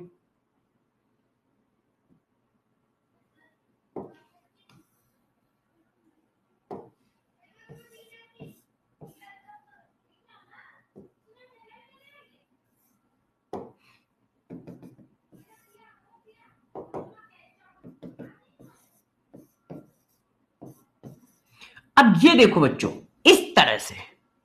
अब यहां पर आप चेक करो, ये कैविटी आ गई, मतलब क्लोज स्ट्रक्चर आ गया, ये देखो पूरी गिर गई सॉलिड स्टेट में। तो ये जो कैविटी बनती है इसमें क्या होता है, एयर जो होती है वो ट्रैप हो जाती है, एयर ट्रैप्ड, जिसकी वजह से वो एक्सपेंशन कर जाता है। क्यों, एयर भर जाती है उस जगह, उस जगह क्या हो जाती है, एयर भर जाती है। तो जब वो सॉलिड स्टेट पे जाता है तो ये कैविटी फॉर्म करता है, कैविटी फॉर्म करता है। सॉलिड स्टेट पे कैविटी फॉर्म करता है, और उस कैविटी, कैविटी मतलब क्लोज स्ट्रक्चर, उसमें क्या होता है, एयर ट्रैप हो जाती है।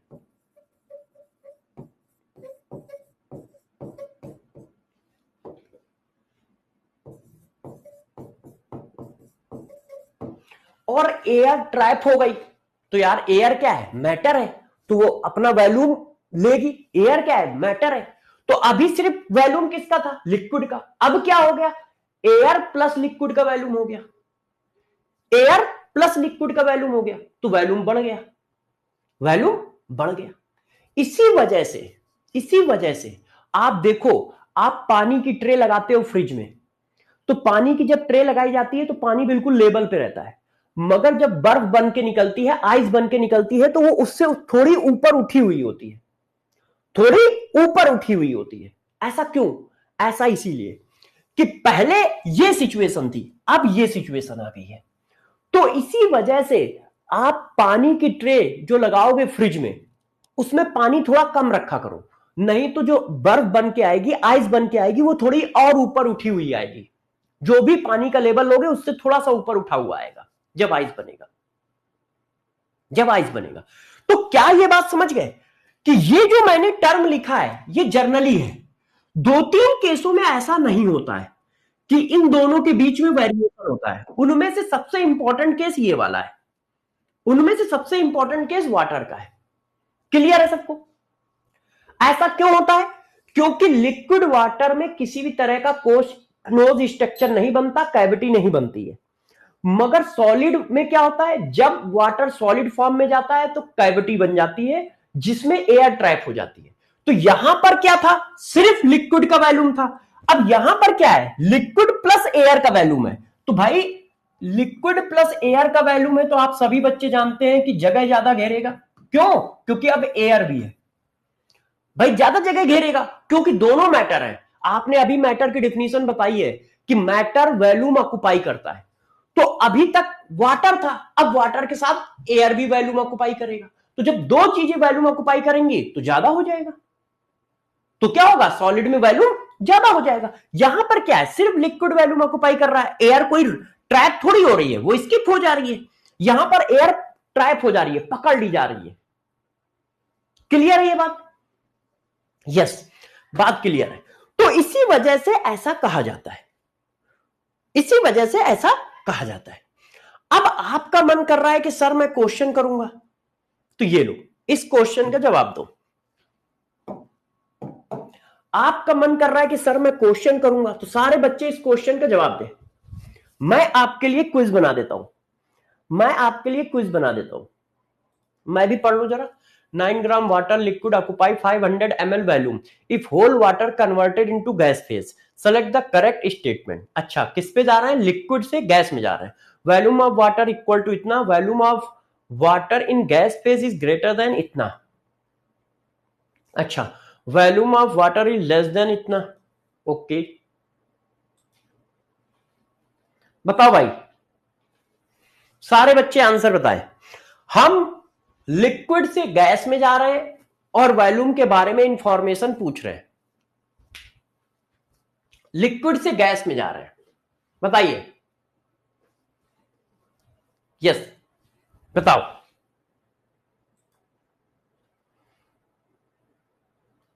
बताइए सारे लोग।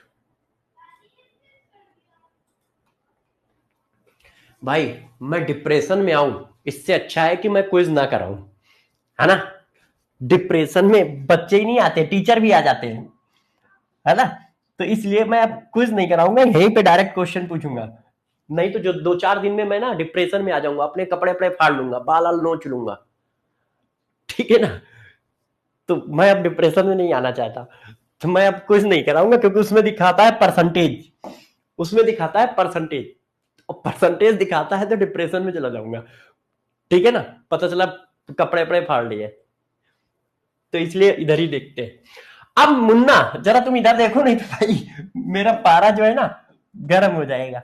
हाँ, वैसे मैं कभी गुस्सा नहीं करता, मगर फिर क्या है कि दिक्कत आ जाएगी मुझे, इसलिए अब कराऊंगा ही नहीं। अब देखो, 9 gram water liquid occupied 500 ml volume if whole water converted into gas, select the correct statement। अब बताओ, आप कहां से कहां जा रहे हो? लिक्विड से गैस जा रहे हो। कहां से कहां जा रहे हो? लिक्विड से गैस जा रहे हो। तो जब लिक्विड से गैस जाओगे तो वॉल्यूम क्या होगा? वॉल्यूम क्या होगा? बढ़ जाएगा ऐसे। मास क्या होगा? मास सेम रहेगा। क्यों? क्योंकि मास फिजिकल स्टेट पे डिपेंड नहीं करता है, मगर ऑप्शन वॉल्यूम के फॉर्म में दिए गए। Volume of water in gas phase, यार वॉल्यूम तो फिजिकल स्टेट पे डिपेंड करता है ना। ये चिल्ला के आए तो है हम लोग, ये देखो, तो गैस का वॉल्यूम ज्यादा होता है, तो volume of gas phase, gas phase में जो वॉल्यूम होगा वो 500 ml से ज्यादा होगा, 500 ml से ज्यादा होगा। वो मास को लिखता तो मास 9 का 9 रहता, मगर वॉल्यूम 500 ml से ज्यादा आएगा मुन्ना। क्लियर है सबको? क्लियर है? अच्छा, बच्चे कह रहे हैं कि इसको सीएसडी पे भी लिख दो। किधर है भाई सीएसडी हम लोगों का? ये,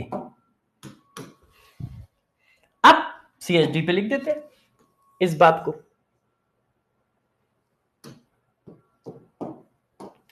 तो क्या आया देखो,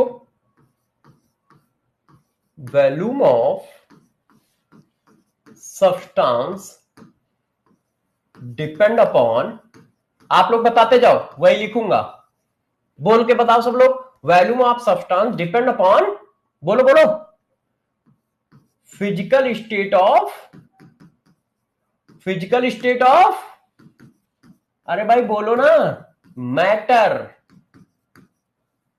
ये फिजिकल स्टेट पे डिपेंड करता है। और कैसे डिपेंड करेगा? गैस का सबसे ज्यादा, फिर लिक्विड का, फिर सॉलिड का,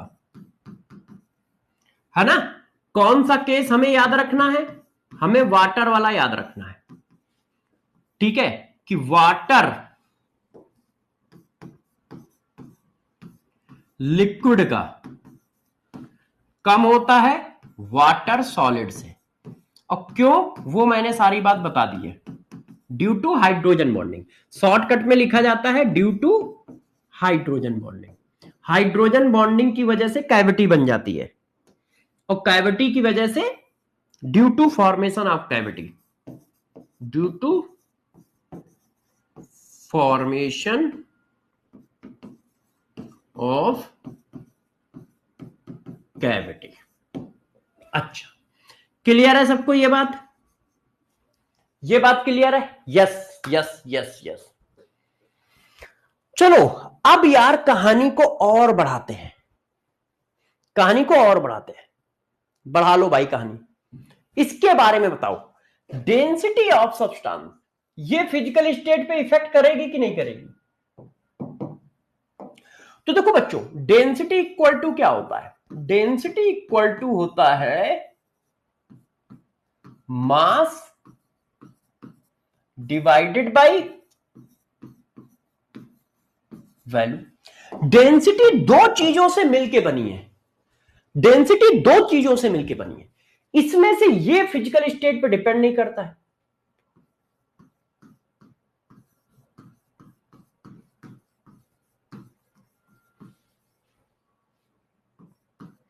मास फिजिकल स्टेट पे डिपेंड नहीं करता है, मगर वॉल्यूम फिजिकल स्टेट पे डिपेंड करता है। अभी आपने किया है, अभी आपने किया है।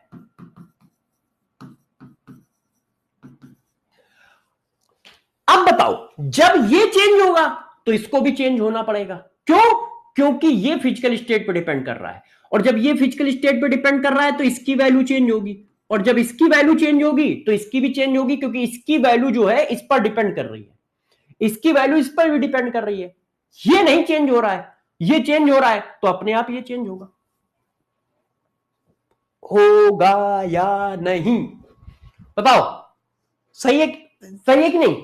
इसका मतलब डेंसिटी फिजिकल स्टेट पर डिपेंड करेगी, करेगी कि नहीं? तो इसका मतलब ये हुआ density of a substance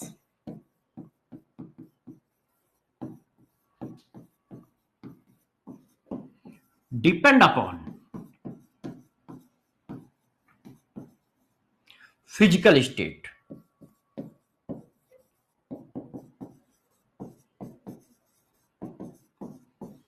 of matter. Matter के फिजिकल स्टेट पर डेंसिटी डिपेंड करेगी, डेंसिटी जो होगी वो मैटर के फिजिकल स्टेट पर डिपेंड करेगी, ठीक है ना? देख लो अब कैसे करेगी। तो देखो, डेंसिटी और वॉल्यूम में कैसा रिलेशन है? Inversely proportional. डेंसिटी और वॉल्यूम में कैसा रिलेशन है? इनवर्सली प्रोपोर्शनल का। ये तो कांस्टेंट है ना, ये तो फिजिकल स्टेट पर डिपेंड नहीं करेगा, तो इनवर्सली प्रोपोर्शनल का। इसका मतलब यदि ये बढ़ेगा तो ये कम होगा, इनवर्सली प्रोपोर्शनल। इसका मतलब आपने अभी बताया, आपने अभी बताया कि वॉल्यूम का ऑर्डर क्या है?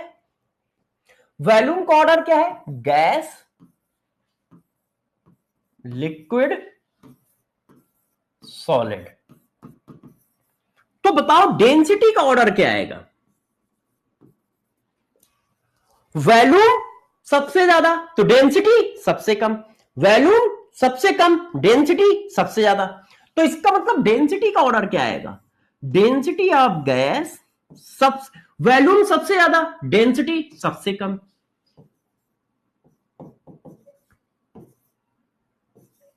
वॉल्यूम सबसे कम डेंसिटी सबसे ज्यादा। Yes, just opposite. क्लियर है कि नहीं? Yes, just opposite. क्यों? क्योंकि ये बात है, यहां पर भी ये नोट लगेगा, वाटर के केस में यहां पर भी नोट लगेगा।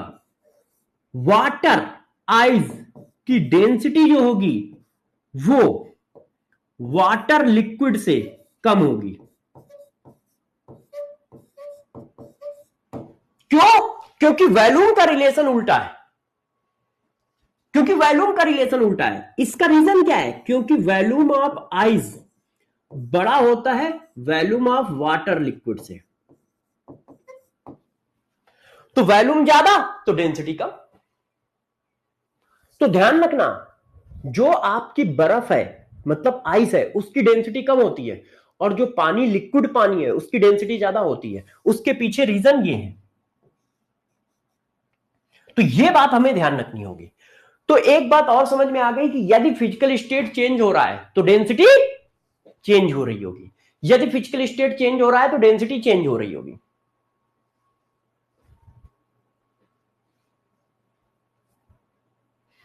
क्लियर है ये बात? भाई बताओ क्लियर है या नहीं? चलो, यदि ये बातें क्लियर हैं तो इस बात को थोड़ा और आगे बढ़ा लेते हैं, है ना? कर लोगे सब लोग? कर लोगे? चलो इस पर क्वेश्चन दो, इस क्वेश्चन का जवाब दो सारे लोग। Yes, D solid. इस क्वेश्चन का जवाब दो। Which of the following property change, which of the following property change when substance change it physical state? Physical state change होने पे कौन सी प्रॉपर्टी चेंज होगी? तो देखो, मास, नंबर,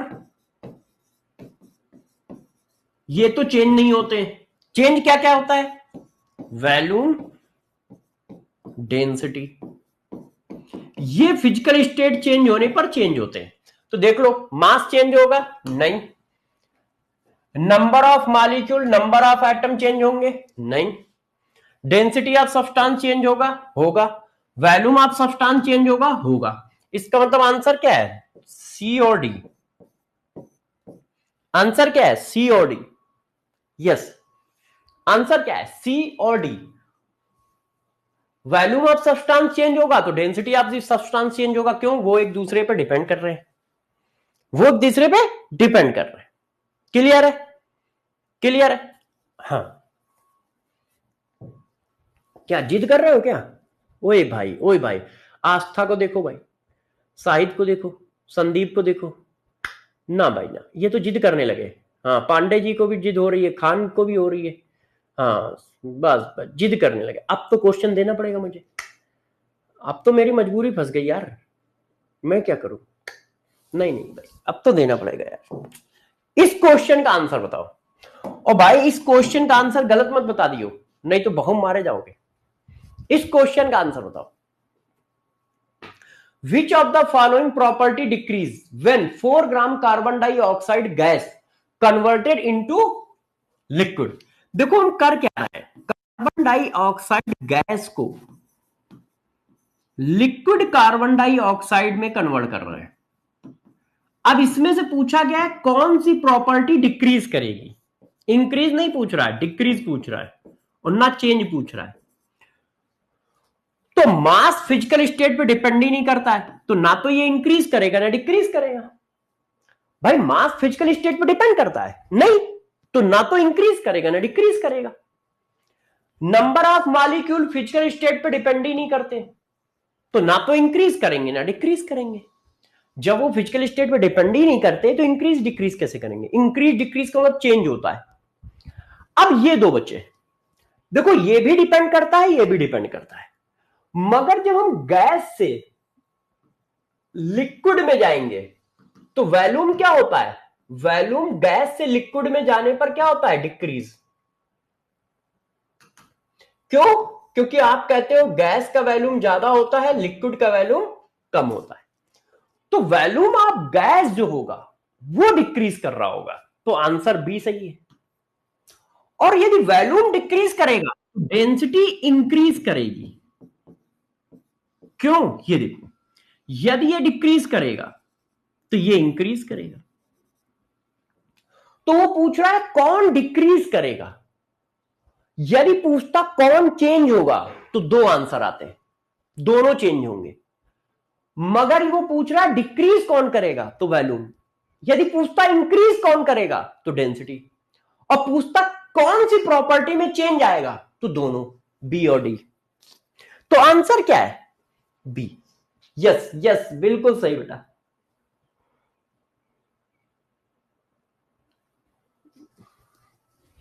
बिल्कुल सही। यस, बहुत सही। यदि सारी बातें क्लियर है तो जल्दी से चैट बॉक्स पे आग लगा दो। यदि सारी बातें क्लियर है तो जल्दी से चैट बॉक्स पे आग लगा दो।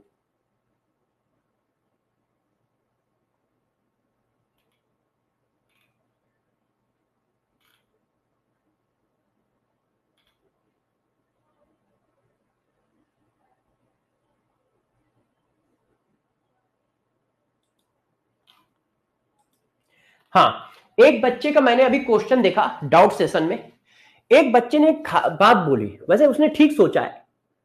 उसने कहा सर आप बताओ कि जब यहां एयर ट्रैप होगी तो यार मास भी तो बढ़ेगा, तो आप कैसे कह रहे हो कि डेंसिटी कम हो जाएगी? आप कैसे कह रहे हो कि डेंसिटी कम हो जाएगी? तो देखो, मास के रिस्पेक्ट में वॉल्यूम बहुत ज्यादा बढ़ता है, तो वॉल्यूम का इफेक्ट ज्यादा पड़ता है। एक बच्चे का डाउट है कि सर जब इस कैविटी में एयर ट्रैप होगी, जब इस कैविटी में एयर ट्रैप होगी तो एयर ट्रैप होने से मास भी तो बढ़ गया। भाई आपने क्या लिखा है, वाटर प्लस एयर, तो अब इसमें मास भी तो ऐड हो गया है एयर का। तो आप कैसे कह रहे हो कि डेंसिटी, आप कैसे कह रहे हो कि डेंसिटी में ये ऑर्डर आएगा? तो मेन इफेक्ट किसका होता है? वॉल्यूम का होता है ना? मेन इफेक्ट वॉल्यूम का होता है।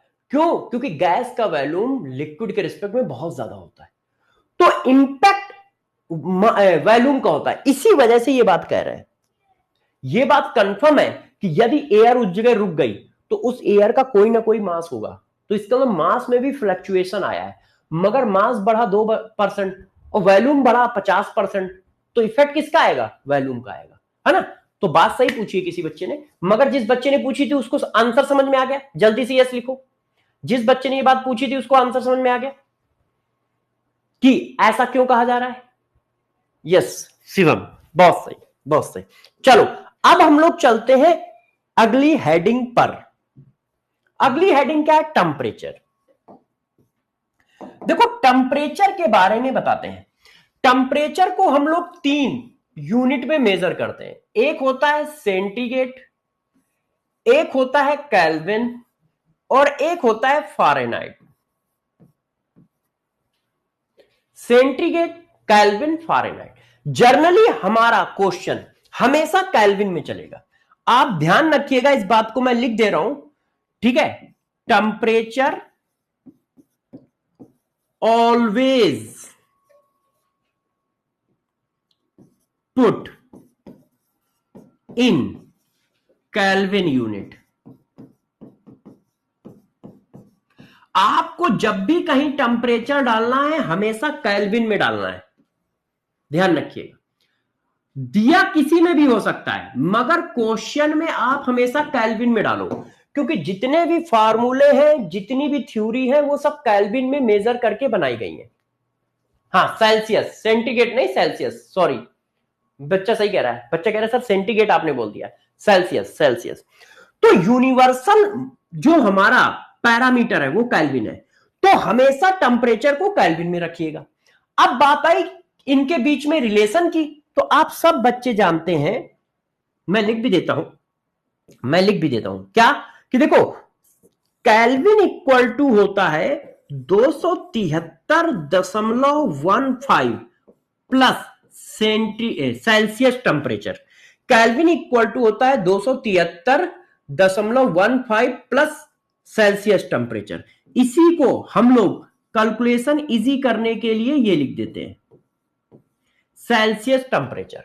तो जब सेल्सियस से केल्विन बनाना हो तो 273 जोड़ दो, मतलब आप चाहो तो इसको ये लिख सकते हो, temperature in kelvin equal to 273 plus temperature in degree Celsius, ऐसे ऐसे आप ये लिख सकते हो। क्लियर है? अच्छा अब दूसरा जरा समझो। दूसरा, यदि आपके पास फ़ारेनहाइट में टेम्परेचर है, temperature in Fahrenheit equal to 9/5 into temperature in degree Celsius plus 32,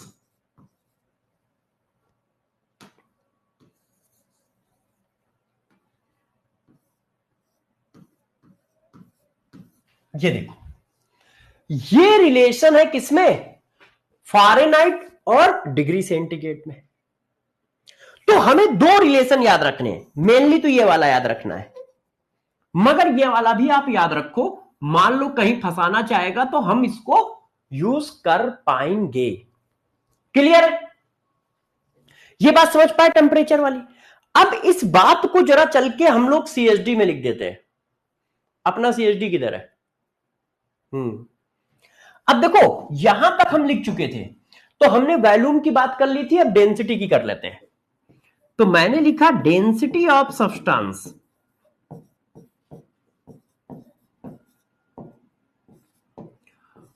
also depend upon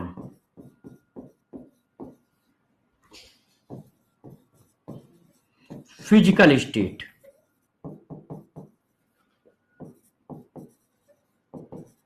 of matter।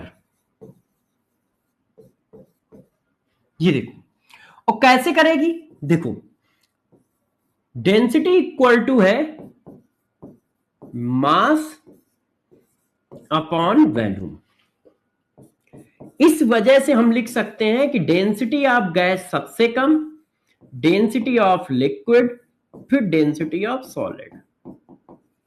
और यहां पर नोट डाल के आप लिख दीजिए कि density of ice is less then density of water liquid. और रीजन क्या है ये मैं अभी पीछे पढ़ा चुका हूं। रीजन क्या है पीछे पढ़ा चुका हूं। ये देखो ये रीजन है। अब लास्ट एंड फाइनल सीएसडी का एक और पॉइंट, नेक्स्ट नंबर का पॉइंट जो अभी मैंने बताया, वो क्या? टेम्परेचर। हमेशा ध्यान रखना क्या करना है, temperature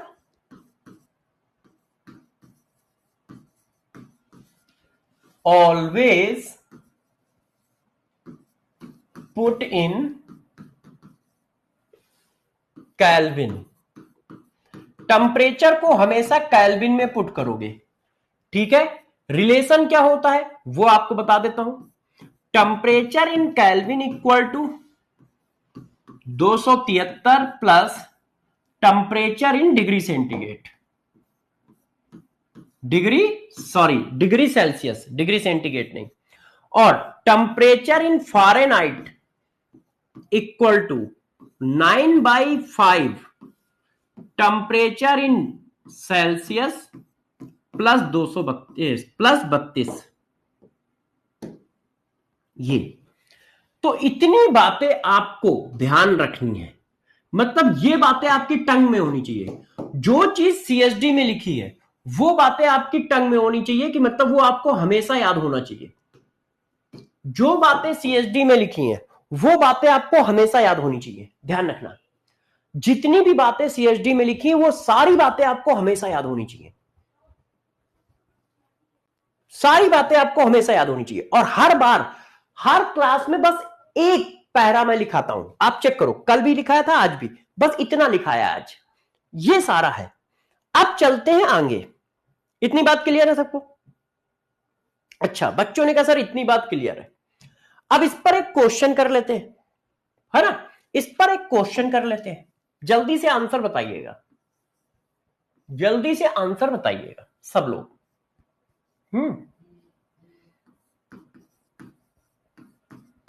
temperature of oxygen gas is 40 degree Celsius. Calculate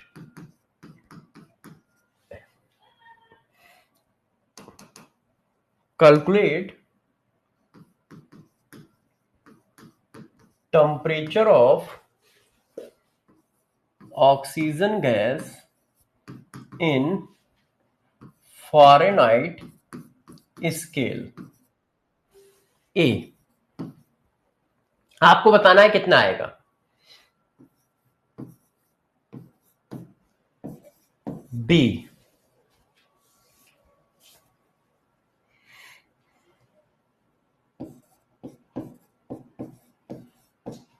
C D. बताओ भाई, आपको फ़ारेनहाइट में टेम्परेचर बताना है, आपको फ़ारेनहाइट में टेम्परेचर बताना है, और सेल्सियस में टेम्परेचर दिया हुआ है। जल्दी सारे बच्चे बताएं।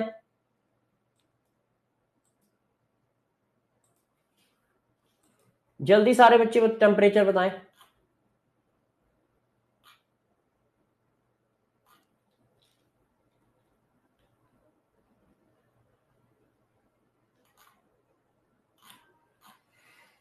हाँ जल्दी सारे बच्चे टेम्परेचर बताएं भाई answer. Yes yes yes yes yes. अब देखो फ़ारेनहाइट टेम्परेचर इक्वल टू होता है 9/5 इंटू डिग्री सेंटीग्रेड प्लस 32। तो 9/5 इंटू 40 प्लस 32 तो 8×5 = 40 और 72 इंटू 32 तो 2×2 कितना हो गया 4 और ये कितना हो गया 10 तो 104 आ रहा है। क्या 104 कहीं आंसर है? क्या 104 कहीं आंसर है? No voice. बच्चे कह रहे हैं आवाज नहीं आ रही। क्या बात कर रहे हो? एक बच्चा कह रहा आवाज नहीं आ रही है। देखे जरा भाई मेरा माइक सही है, आवाज तो आ रही है यार। यस। तो क्या कहीं आंसर है? नहीं। आप चेक कर लो कोई आंसर। तो टेम्परेचर का कन्वर्जन भी आप बहुत अच्छे से याद रखें कि किस तरह से टेम्परेचर का कन्वर्जन करना है, किस तरह से टेम्परेचर का कन्वर्जन करना है। हाँ बिल्कुल क्वेश्चन देंगे। अब सब लोग सारे बच्चे एक बात सुने जो मैं कहने जा रहा हूं। आप सभी बच्चों से पहला पॉइंट मैं ये कहने जा रहा हूं क्योंकि अगली क्लास में ये पढ़ाएंगे, यहां शुरू होगा ये number of atom in one molecule, है ना। तो सारे बच्चे समझे, आपको डीपीपी नंबर 2 जो दी जाएगी वो नहीं लगानी है। यदि टॉपिक सेम ना हो, जैसे आपके पास डीपीपी आएंगी, डीपीपी में ये टॉपिक सेम नहीं है। क्यों? क्योंकि हो सकता है वो आगे चल रहे हो सकता है हम पीछे चल रहे हो, या हो सकता है मेरे पढ़ाने का सीक्वेंस अलग हो और डीपीपी के आने का सीक्वेंस कभी कभी अलग हो सकता है। तो यदि वो सब टॉपिक मैंने नहीं पढ़ाया है तो उसके क्वेश्चन अभी नहीं करोगे, जब पढ़ा दूंगा तब करोगे। ठीक है, फिर से समझो। यदि आपको कोई डीपीपी मिलती है और उसमें कुछ ऐसे क्वेश्चन है जो अभी वो सब टॉपिक मैंने नहीं पढ़ाए हैं, तो जो सब टॉपिक मैंने नहीं पढ़ाए हैं उनके क्वेश्चन अभी नहीं करोगे, जब पढ़ा दिए जाए तब करना। जैसे अभी देखो मैंने law of conservation of mass नहीं पढ़ाया है। Law of conservation of mass में सबसे लास्ट में पढ़ाता हूं जब चैप्टर खत्म होने वाला होगा, और एनसीईआरटी में सबसे पहले है। तो डीपीपी एनसीईआरटी के हिसाब से बनी है, तो हो सकता है law of conservation of mass के क्वेश्चन आपको मिल जाए, हो सकता है सिग्निफिकेंट के क्वेश्चन मिल जाए। अभी सिग्निफिकेंट नहीं पढ़ाया है, वो भी सबसे लास्ट में पढ़ाऊंगा, क्योंकि उन सबसे क्वेश्चन ना के बराबर आते हैं। तो जिनसे ना के बराबर क्वेश्चन आते हैं उनको मैं आराम से लास्ट में एक क्लास में पढ़ा देता हूं, जैसे पढ़ भी जाए और आए तो बच्चा आराम से कर भी ले। पहले सारी इंपॉर्टेंट बातें पढ़ाई जाती है, ठीक है ना। तो यदि डीपीपी में आ जाए तो डीपीपी में वो छोड़ते जाइएगा और जब मैं पढ़ा दूं तब कर लीजिएगा। ऐसा नहीं कि अपनी तरफ से जबरदस्ती कर लो, और ऐसा नहीं ये सोचो कि सर ने पढ़ाया नहीं है तो पढ़ाएंगे नहीं। पढ़ाएंगे, सारी बातें एक एक चीज पढ़ाई जाएगी। क्लियर? यस।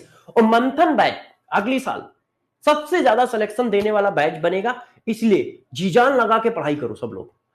जो पढ़ाया जाएगा वही आएगा और सब कुछ पढ़ाएंगे। एनसीईआरटी भी इसमें करा देंगे आपको, पीवाईक्यू भी सारे करा दूंगा। जब चैप्टर खत्म होगा ना तो आप देखोगे सारी बातें करा दी।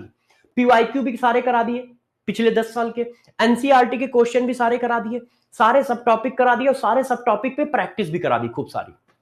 बस आपका काम क्या है? मेरे साथ मेहनत करते रहना, मेरे साथ मेहनत करते रहना, लगे रहना, और पूरे में पूरे नंबर आएंगे। इस बात की गारंटी दे रहा हूं, जो कुछ पेपर में आएगा वो सब बोर्ड में पढ़ाया गया होगा, इसकी गारंटी है अपनी।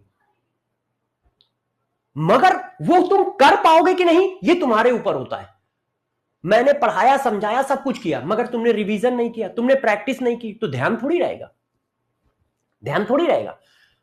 ठीक है कि नहीं? तो नेक्स्ट क्लास में फिर मिलेंगे और नेक्स्ट क्लास में हम यहां से स्टार्ट करेंगे। और ध्यान रखना क्लास को रिवाइज करके आना, क्यों? कल फिर 2 क्वेश्चन दिए जाएंगे। पर डे क्लास में टेस्ट होगा 2 क्वेश्चन का। जैसे आज मैंने 2 क्वेश्चन दिए, तो आज जो पढ़ाया है, जो आज पढ़ाया है उसका टेस्ट कल होगा। आज जो पढ़ाया उसका टेस्ट कल, क्यूएसडी, क्यूएसडी, है ना। आज जो पढ़ाया है उसका टेस्ट कल होगा। क्लियर है? तो फिर मिलेंगे, तब तक अपना ध्यान रखिएगा, पढ़ाई करते रहिएगा, और किसी बच्चे का कोई डाउट हो आप पूछते रहे, ठीक है। Bye bye. मस्त चल रहा है सब कुछ? यदि मस्त चल रहा है तो जल्दी से दिल और आग बरसा दो। सब कुछ मस्त चल रहा है, सही पढ़ाया, समझ में आ रहा है, सारा चीज समझ में आ रही है, सारी चीजें सभी बच्चों को। और फिजिकल केमिस्ट्री और फिजिक्स तो थोड़ी सी टफ होती है, मगर सारे बच्चे समझ जाते हैं, बहुत आसान है, टेंशन ना लो, जब तक हम है सब आसान है, बस आपको फॉलो करना है जान लगा के। यस, ओके, बाय बाय, फिर मिलते हैं नेक्स्ट क्लास में, ठीक है बच्चों, बाय।